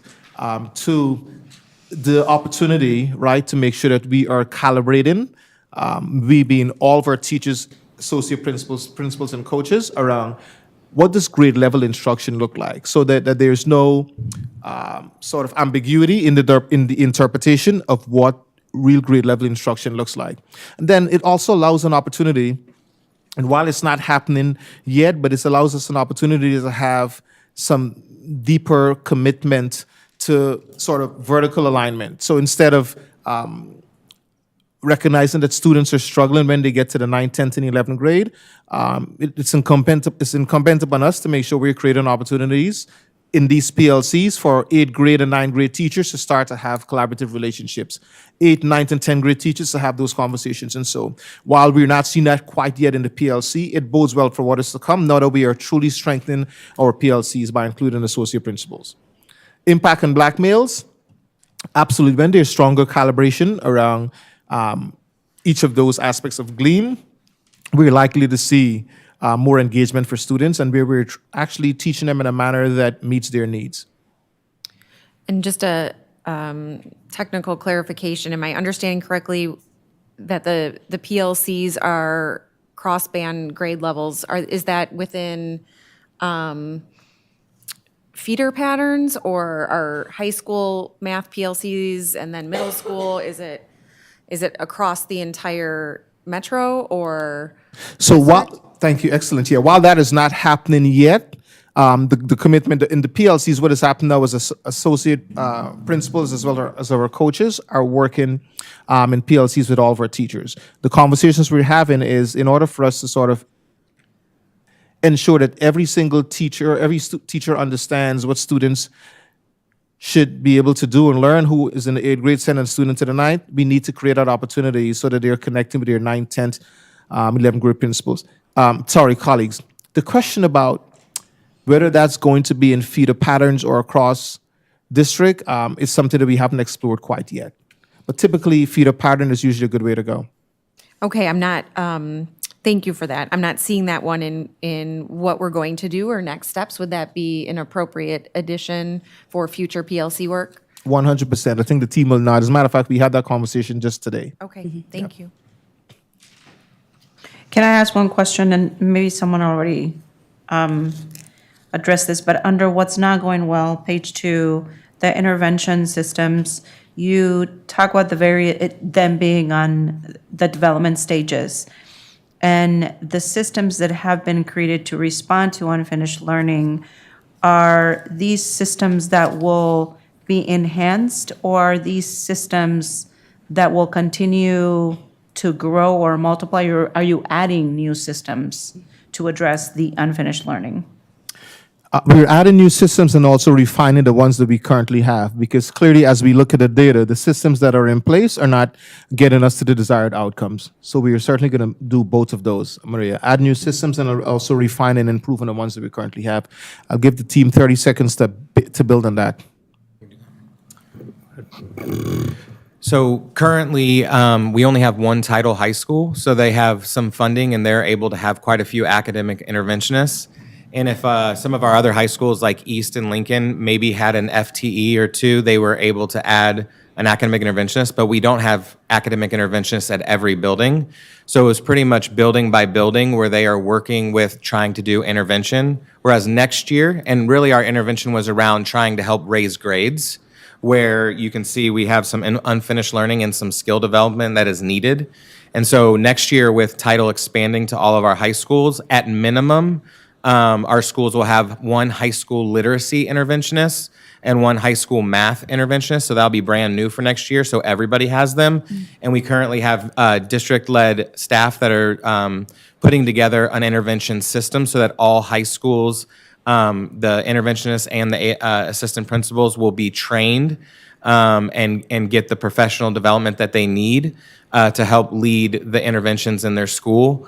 And so we can identify students that have this unfinished learning and that have the skill gaps. And in some cases, some buildings are able to add, 2 literacy interventionists and 1 math as an example. So we're very optimistic about our intervention system being a huge impact next year.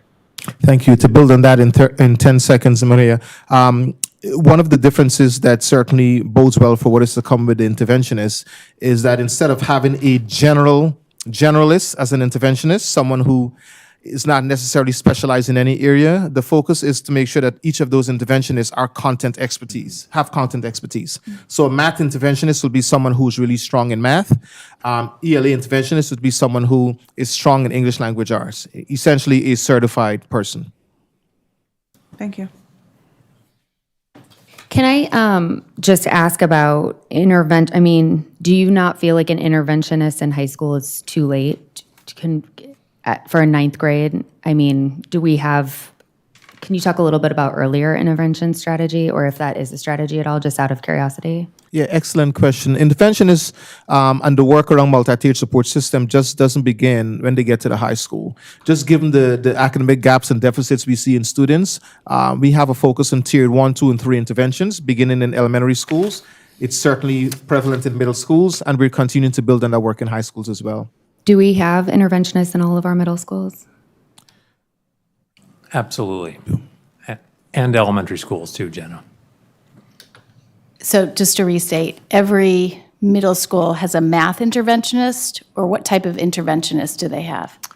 It depends. The approach that Mike has described in terms of next year for the high schools, which is going to be very focused on 1 literacy, 1 math for sure at every school because of title, that's an approach that is not consistently taken at the middle schools, for example.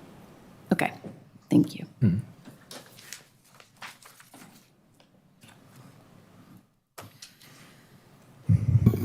Quick question. On page 2, under what we are going, our next steps, research-based intervention, or materials, what does that look like? Is that something that we're using currently, or is this a new process?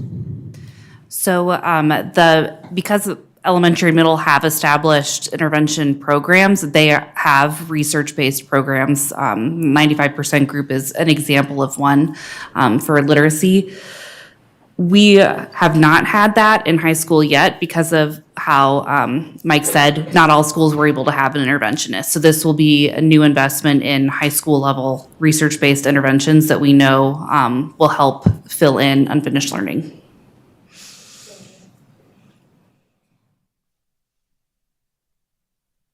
Can I just add something,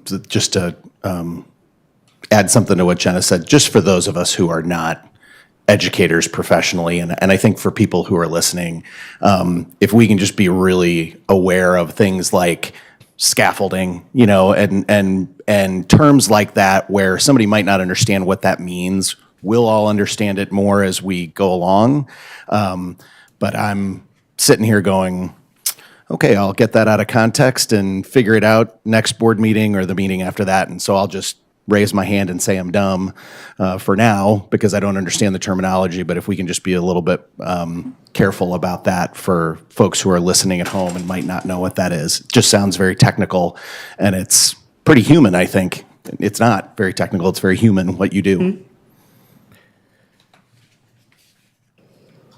So speaking of jargon that is on this report, for those of us not in the education world and everyone listening at home, can you explain what an immature balanced assessment system is? I can take it. Yeah. Sorry, Dr. I should have looked at you. No, that's fine. Go ahead. Taylor. So a balanced assessment system, there are multiple assessment methods we need to look at. We have universal screeners. A universal screener is an assessment given to all students to see students who might need, it flags students who might need additional support. So that is one way of assessing. We have interim assessments, which is what we just started MAP. And so MAP is an interim assessment, so that lets us know at a given point in time where students, where they are, how they are scoring with the topics that should have been covered up to this point. We have summative assessments. Summative assessments happen at the end of a learning cycle to see how students have progressed. We have formative assessments. Formative assessments let us know along the learning, helps us monitor how students are doing along the way so that we can respond in the moment before the summative assessment. So a balanced assessment system is a clearly articulated calendar of when all these different types of assessments will take place for all of the different purposes that they need to serve. So when I say we're an immature balanced assessment system, we are just now starting the process of having the interim assessments of MAP. And we're looking at what a universal screener would look like. To this point, the assessment data we've had to go off of is ISASP, which would be a summative assessment, and grades. That's what we've had. So we need to have a better picture of what student learning is looking like throughout a course. That's what we're working on. Does that- At the high school level, you mean? Yes, You're at the high talking school about level. At the high school level. Yes, the elementary and middle already have a more balanced assessment system. And is the A-math assessment that you reference on here, is that a summative then you would consider, or? A-math is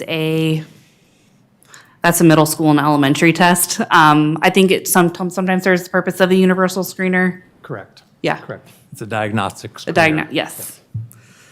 At the middle school level. So again, just to say something obvious, Dr. Roberts, this is in response to, is it in response to the feedback that we just heard from the community? One of the things we heard was quite a bit about one assessment being the measure, or was this already in the works long before we got that feedback? I'm not sure about the question. One assessment. So if we're doing one assessment, we have had in the past, we've had one grade and a test. And it sounds as if we are moving to a more mature and broad assessment of where our students are. Absolutely. I think it's important when we're thinking about assessments to not have a singular focus on summative assessments. Summative assessments really occurs at a period of time that does not allow a teacher or school to provide the appropriate intervention. Summative assessments typically sometimes happens quarterly is the length of time. So moving towards two additional types of assessments, a formative assessment, which can occur with much more frequency. For example, formative assessments can actually occur on a daily or weekly basis. The diagnostic assessments that you're referencing is one that gives teachers and a school leader an understanding about where students are, what their current level of performance is. And so having a combination of utilizing each of those three types of assessments is much more robust and allows for much better outcomes. Dr. Roberts, under what's not going well, you mentioned the self-efficacy, and our students and teachers are experiencing a decrease in this area. How did you learn about this issue? How is it that you have diagnosed that our Black males are experiencing these challenges? Yeah, so that's an excellent question. I don't know if I would necessarily frame it as the system diagnosing Black males with having the challenges. I think where we've landed is based on feedback from, I believe it's our panorama data is the one that have us questioning whether or not Black males are experiencing self-efficacy. And secondly, based on sort of anecdotal feedback from teachers as well as those who are supporting teachers. And finally, what I'll share is just conversations with our students, right? To get a sense of how are they feeling and how are they experiencing school and how are they experiencing certain content. And when I think about the challenges from the past, we have found in many instances, and I've even made these observations, where you would see students being exposed to pedagogy that is not necessarily taking into consideration their lived and cultural experiences. And so with the GLEAM framework, one of the reasons we are excited is because it is intended to make sure that students are having a great experience across difference or regardless of difference. And what you've just described, what limitations, thinking of a system as large as ours, exist in relying on having those very one-on-one connections with our students, and what perhaps it's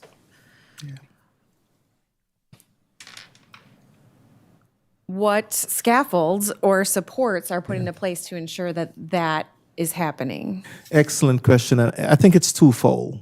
One is the adaptive work that you hear us referencing all the time, right? And the limitation is around adult mindsets. And that mindset has to change in the adults who are serving students from the district level and also including schools. Secondly, it's making sure that, and this is also connected to the mindset, not being the person, either teacher, school, or district, that overly scaffolds for students because we do not believe that they're capable of.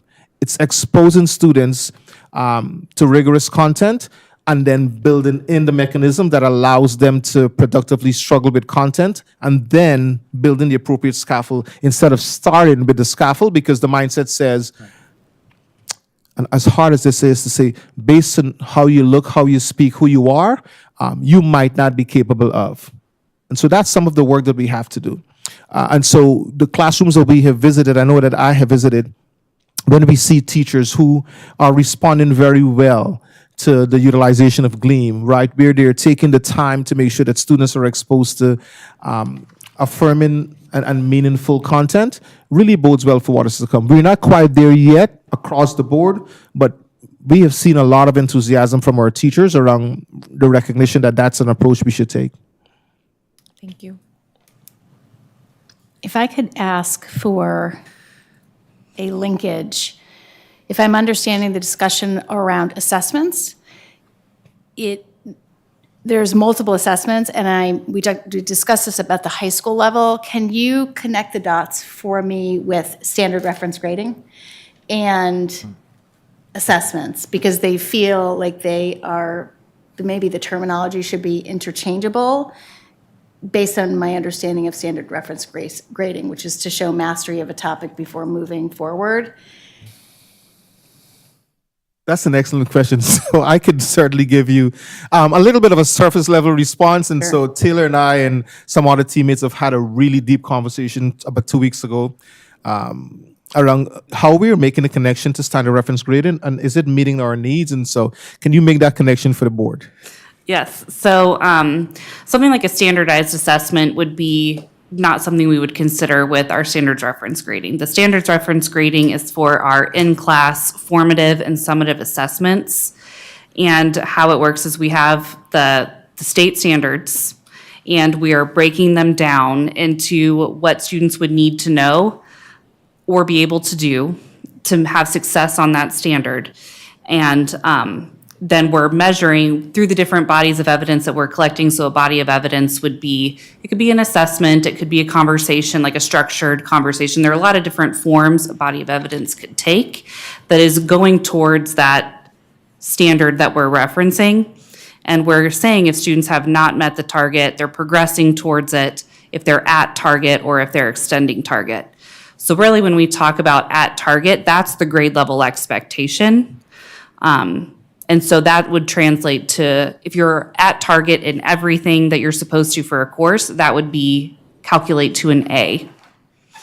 But ISASP, MAP, we use those things to kind of check to see if our grading is on par. So we did see when we have our MAP assessments back, the grades are, there's a correlation between student success in MAP and the grades that they are getting. I wasn't sure if I totally answered your question. That was a great, I really appreciate the response, because I think as you think about standard reference grading and how it's being approached, and there's some discussion about the fidelity with which it's being approached. Yes. Is somebody actively showing mastery of a content before moving to the next? And, or is the, depending upon how standard reference grading is being interpreted and used by individual teachers, is it actually helping or hurting a student's success? Yes. So no need to comment on that, but Okay. I just, understanding the correlation between those two is going to be helpful. Excellent. Thank you. I just wanted to build off of Kim's question around self-efficacy and how students are experiencing a decrease there. And I noticed in what we're going to do next steps, you talk a little bit about devising differentiated plans. Do these plans include some of that emotional support? I can only imagine, being accustomed to a certain level of rigor my entire career and now reaching high school, a freshman in high school, and having a completely different experience. And so I'm interested in how are we addressing that self-efficacy? Like, what are our supports that are in place for that beyond an educational plan? Yeah, so it's certainly addressing the needs that goes beyond students' academic experiences, and it's attempting to meet their needs around sort of their social emotional learning. It's attempting to meet their needs based on their connection and communication and relationships that they are building with specific adults in the building. We know that, and there's a plethora of research that speaks to the fact that a significant number of students are not showing up to schools with lots of enthusiasm because of the rigorous academic content we're offering. They're showing up in many instances because they're adults in the buildings who have built strong relationships with them. And so there has to be some intentionality, right? And that's a part of our SEL focus, on having students build relationships with adults in the buildings. And I also appreciate, Jenna, the question around individualized student plans. And so I think that's also a great way for us to go to make sure that we're not just always teaching in generalities. We're teaching based on, again, we constantly use in the education arena the term differentiated instruction. And we want to be able to see that happening in our classrooms. But equally as important, those individuals who are serving as coaches or associate principals or principals, when they examine a lesson plan, you should be able to see some specificity built into a lesson plan where a teacher at certain points of the lesson intends to deliver on differentiated instruction. So there's certainly work to be done, and we're moving steadily in the direction of improving around how we deliver instruction. Board colleagues, do you, testing. There you go. Board colleagues, do you feel that you have an understanding of the current reality for our students, and are you ready to move on to future focus questions? I'm seeing yeses around the board. All right, we will focus the next portion of our conversation on the future and the next steps that the superintendent and team will be taking with regards to the school. I open the floor. Dr. Roberts, on page 2, going back to the topic around implementation and the implementation dip, with the regular transitions that take place among school personnel, how will the GLEAM framework and the mindset continue even when there are different teachers coming in to roles? Yeah, thank you, Ms. Norris. Excellent question. So 2 responses. While we know that the implementation dip is inevitable, thanks to the board and the district, we have invested considerably in the GLEAM framework and Unbound Ed. Where we tend to see, not just we as in Des Moines Public Schools, but just in general, instances where the lack of retention of personnel can impact the implementation of a specific curriculum output is when a school system has a select group of individuals who are exposed to this new framework. In our case, we've sent, I would venture to say, 90 to 100% of our teachers to Unbound Ed Standards Institute. And so While we want to retain 100% of our teachers, even I believe that based on our investment, even when there is movement with personnel from school to school or from district to someplace else, we have individuals, a really solid cadre of individuals who have strong knowledge about the framework. So we should still be in a good place. What evidence? Oh, I'm sorry. Go ahead. No, go ahead. Go ahead, Kim. I insist. Page 3, the feeder pattern support. Dr. Roberts, can you talk about the opportunities that you believe will be created or you plan to create? Yes, thank you. I was pausing. Make sure you're finished. We are not there yet, but our commitment is to make sure that we are going to create spaces, building on the work that is happening right now in our PLCs, our professional learning communities, to make sure that the vertical alignment is not just another pleasant sounding education rhetoric that we're utilizing, but we're creating spaces for there to be fidelity around vertical alignment and vertical planning. So again, building on what I shared earlier, we have to create opportunities for our fifth grade teachers to make connections to and sit in the same spaces with teachers who are teaching sixth grade students. Ramping it up another level, we have to create opportunities, and I've been in spaces where we've done this, and I have to tell you the response is unbelievable. Where there are opportunities for eighth grade teachers are sitting in the same spaces and room to have planning time with ninth grade teachers, right? That is the key with vertical alignment and vertical planning. We can talk about it and put it on paper, but it's not until we actually create spaces, opportunities, and time will we see the return on that investment. So tremendous opportunities there. I really appreciate that question.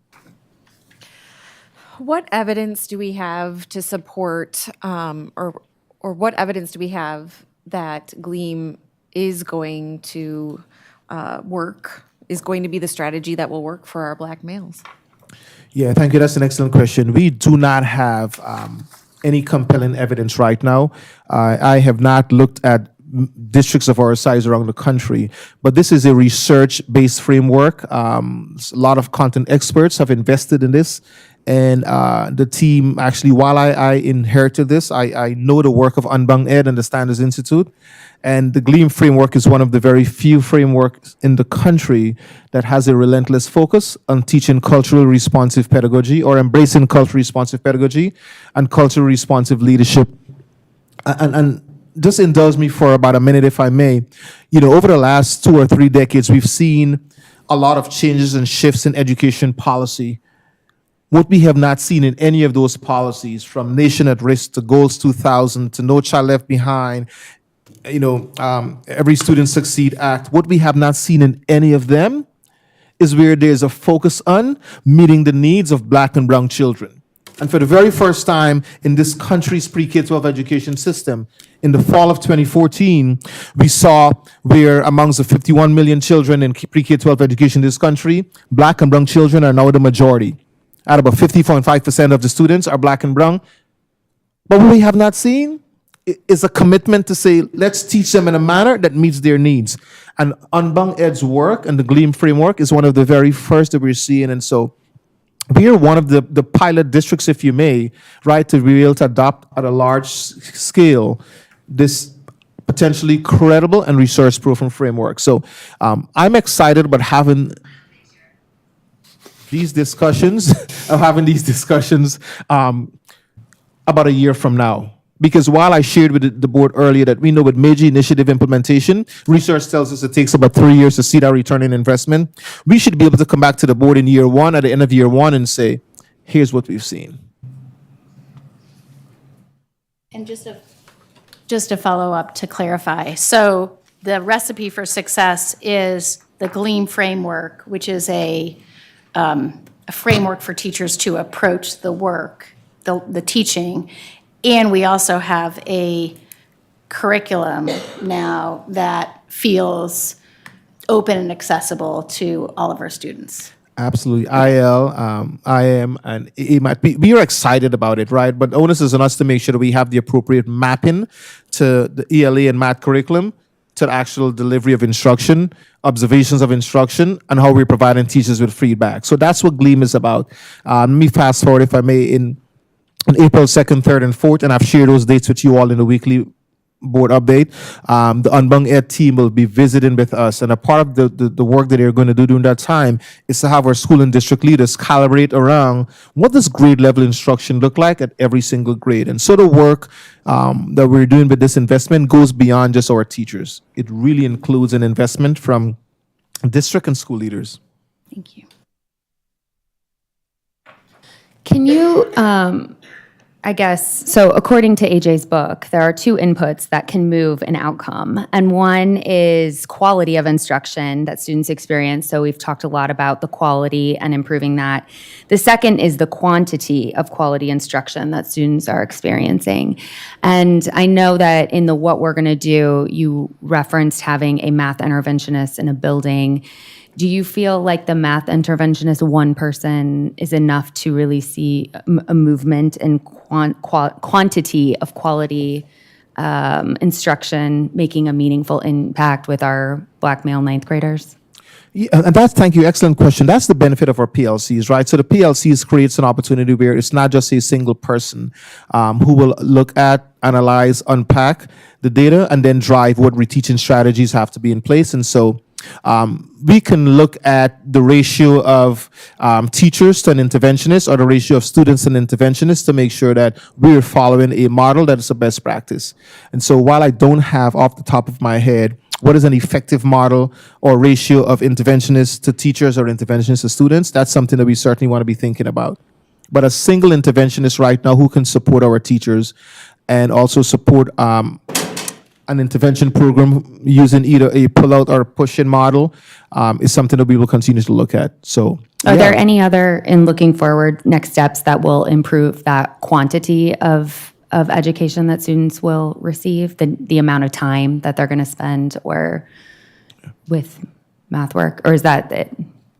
No, excellent question. So those two outputs that you just referenced are accurate and right on points, right? You want to start more with a gradual release approach, and that is while you want to expose students to highly rigorous instruction before you expose them to a larger quantity of that instruction. And then ultimately, you want to look to see how students are mastering content before you, I would say, use the word, while it's not an academic term, to pile on or add additional work onto their plates. We want students to first master content as opposed to focusing on this idea of exposing them to a lot of content. Teachers, school leaders, and district leaders sometimes tend to struggle with this dichotomous relationship between pacing versus mastery. So oftentimes when we focus on pacing, we want to make sure students cover so much in a particular curriculum without having them demonstrate mastery, and that's where you end up with a high percentage of unfinished sort of access to work. So we want to focus more on mastery. Helpful? I'm gonna feel free to ask I'm gonna add on. qualifying I'm gonna questions. add on to that question because I think I maybe know you were going, but I've got a more specific question, I think, and that is on page 3. You talk about feeder pattern support and opportunities, and one of them is community supports. To what extent will the community be brought in, and to what extent can they be effective in this? Because this is not something you can just drop a volunteer in, I imagine, and have them be helpful all the time. So to what extent are there ideas being explored to bring community supports in? What does that look like? So when I think of community support, I'm thinking being intentional to try to figure out who are those community partners who have content area expertise, right? The one thing that we don't want to do is to double down on community support around our instructional program and bring in community support partners who are not experts in that particular content. But I believe, based on some of the conversations that I have had during my time in the community, there are a number of individuals and organizations who are ready to knock on our doors and say, look, can you partner with us? And so we don't want to miss those opportunities at all as we think about community support. So yeah, looking forward to that. In past monitoring, you have mentioned Math Motivators being a community partner that's working with our students as an intervention specifically. Is that still in place? Yes, schools are still using math motivators. And they're different schools have different strategies with how they utilize that support. Yep. Help out the newbies. What are we talking about? So we have community members that are part of this group that is called Math Motivators, and they come into our buildings at different times during the course of the week and offer math support. I think something to add on, which connects several of these steps with the PLCs, is trying to get more and improve our data literacy in our conversations within our PLCs, because too often we make abstract and large statements about, well, students that come learn, students that don't come don't. But when we put data next to it, that's not necessarily true. And so when we have students that come, sometimes we're not reaching them. And so what we need to be more intentional about is utilizing multiple data points in our PLCs so that we can target the right intervention, right? So some of them will go with a math interventionist.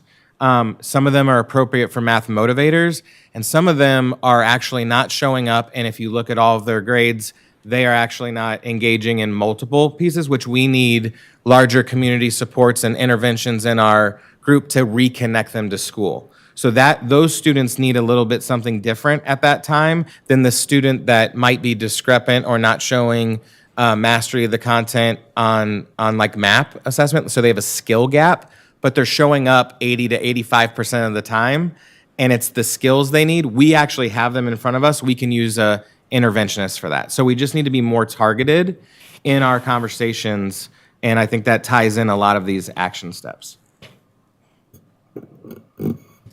I'm just going to lean in hard on and combine two questions of how are we going to see changes showing up for the future budget. You mentioned title funds for interventionists, and how can the board help? Because this number is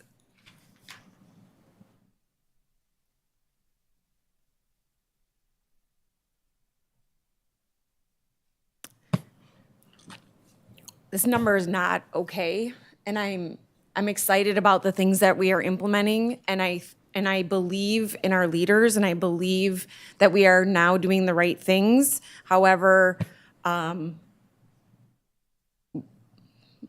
what are we going to do to speed up? What are we going to see in the budget in the coming weeks to make sure that this number increases? What are we going to do on behalf of the students that live in this less than 14% right now? Yeah, so thank you for that question, and certainly I appreciate how the data certainly is impacting those of us who are sitting here. You know, we've made a pivot in terms of how we are allocating our federal funds, particularly with a focus on Title I allocation. And for the very first time here in the Montpelier Public Schools, at least in the last decade or so, the model that we're using allows all of our schools except two to receive federal Title I funds. It's with excitement that I share that I believe that we have more than enough financial or federal Title I resources to embark upon this robust kind of academic program, curriculum and instruction focus, and improving and teaching and learning that we're embarking upon. And so, yes, we've had some struggles previously with how we have not only allocated, but how we have encumbered and spent Title I funds. Not this time around, right? This time around, we've actually also taken steps to form a federal a committee for federal programs that meets at least once a month. And that committee actually right now is providing a lot of support to our school leaders and their teams around not only how to spend and encumber the money, but even providing guidance and support around where we should invest that money. And so, yes, this is year one of that investment, and we were expecting to see very aggressive returns in it. That's my sort of statement with confidence. Thank you. And I look forward to not only seeing that in the budget report, but also seeing all that is required to go along with a Title I. You know, if we use the intervention position as an example, where every high school will have one, but it's not just hiring that person. It is the professional development. It is making sure that they're ready to hit the ground running. It is making sure that they have that GLEAM professional development and the, is it UP? UPP. Thank you. Up. Yeah. So I look forward to seeing all of those layers in our budget conversations, not just the human capital, but also what we need to invest in the humans that are supporting our learners to improve this number. Thank you. Ditto.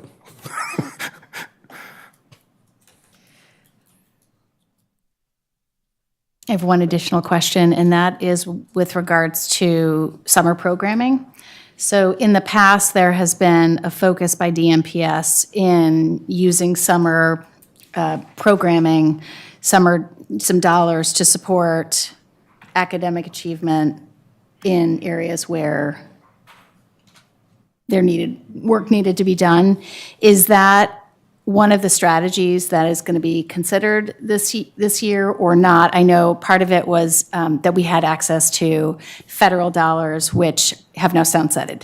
So just curious if that is a continued strategy or not. It is. Just had this conversation earlier this week, as a matter of fact, with Tim. And so our focus for summer programming is twofold, right? One, at the secondary level, to make sure that we're still offering opportunities for credit recovery. And then secondly, I think it's important for us to maintain, while not necessarily at the same level as we do not have that significant funding. The second is for us to look at providing exposure to academic programs in a structured environment in order to mitigate this inevitability of the summer slide. And so, yes, we will maintain those programs, not at the same level that we have over the last several years. Thank you. Any additional questions, board colleagues?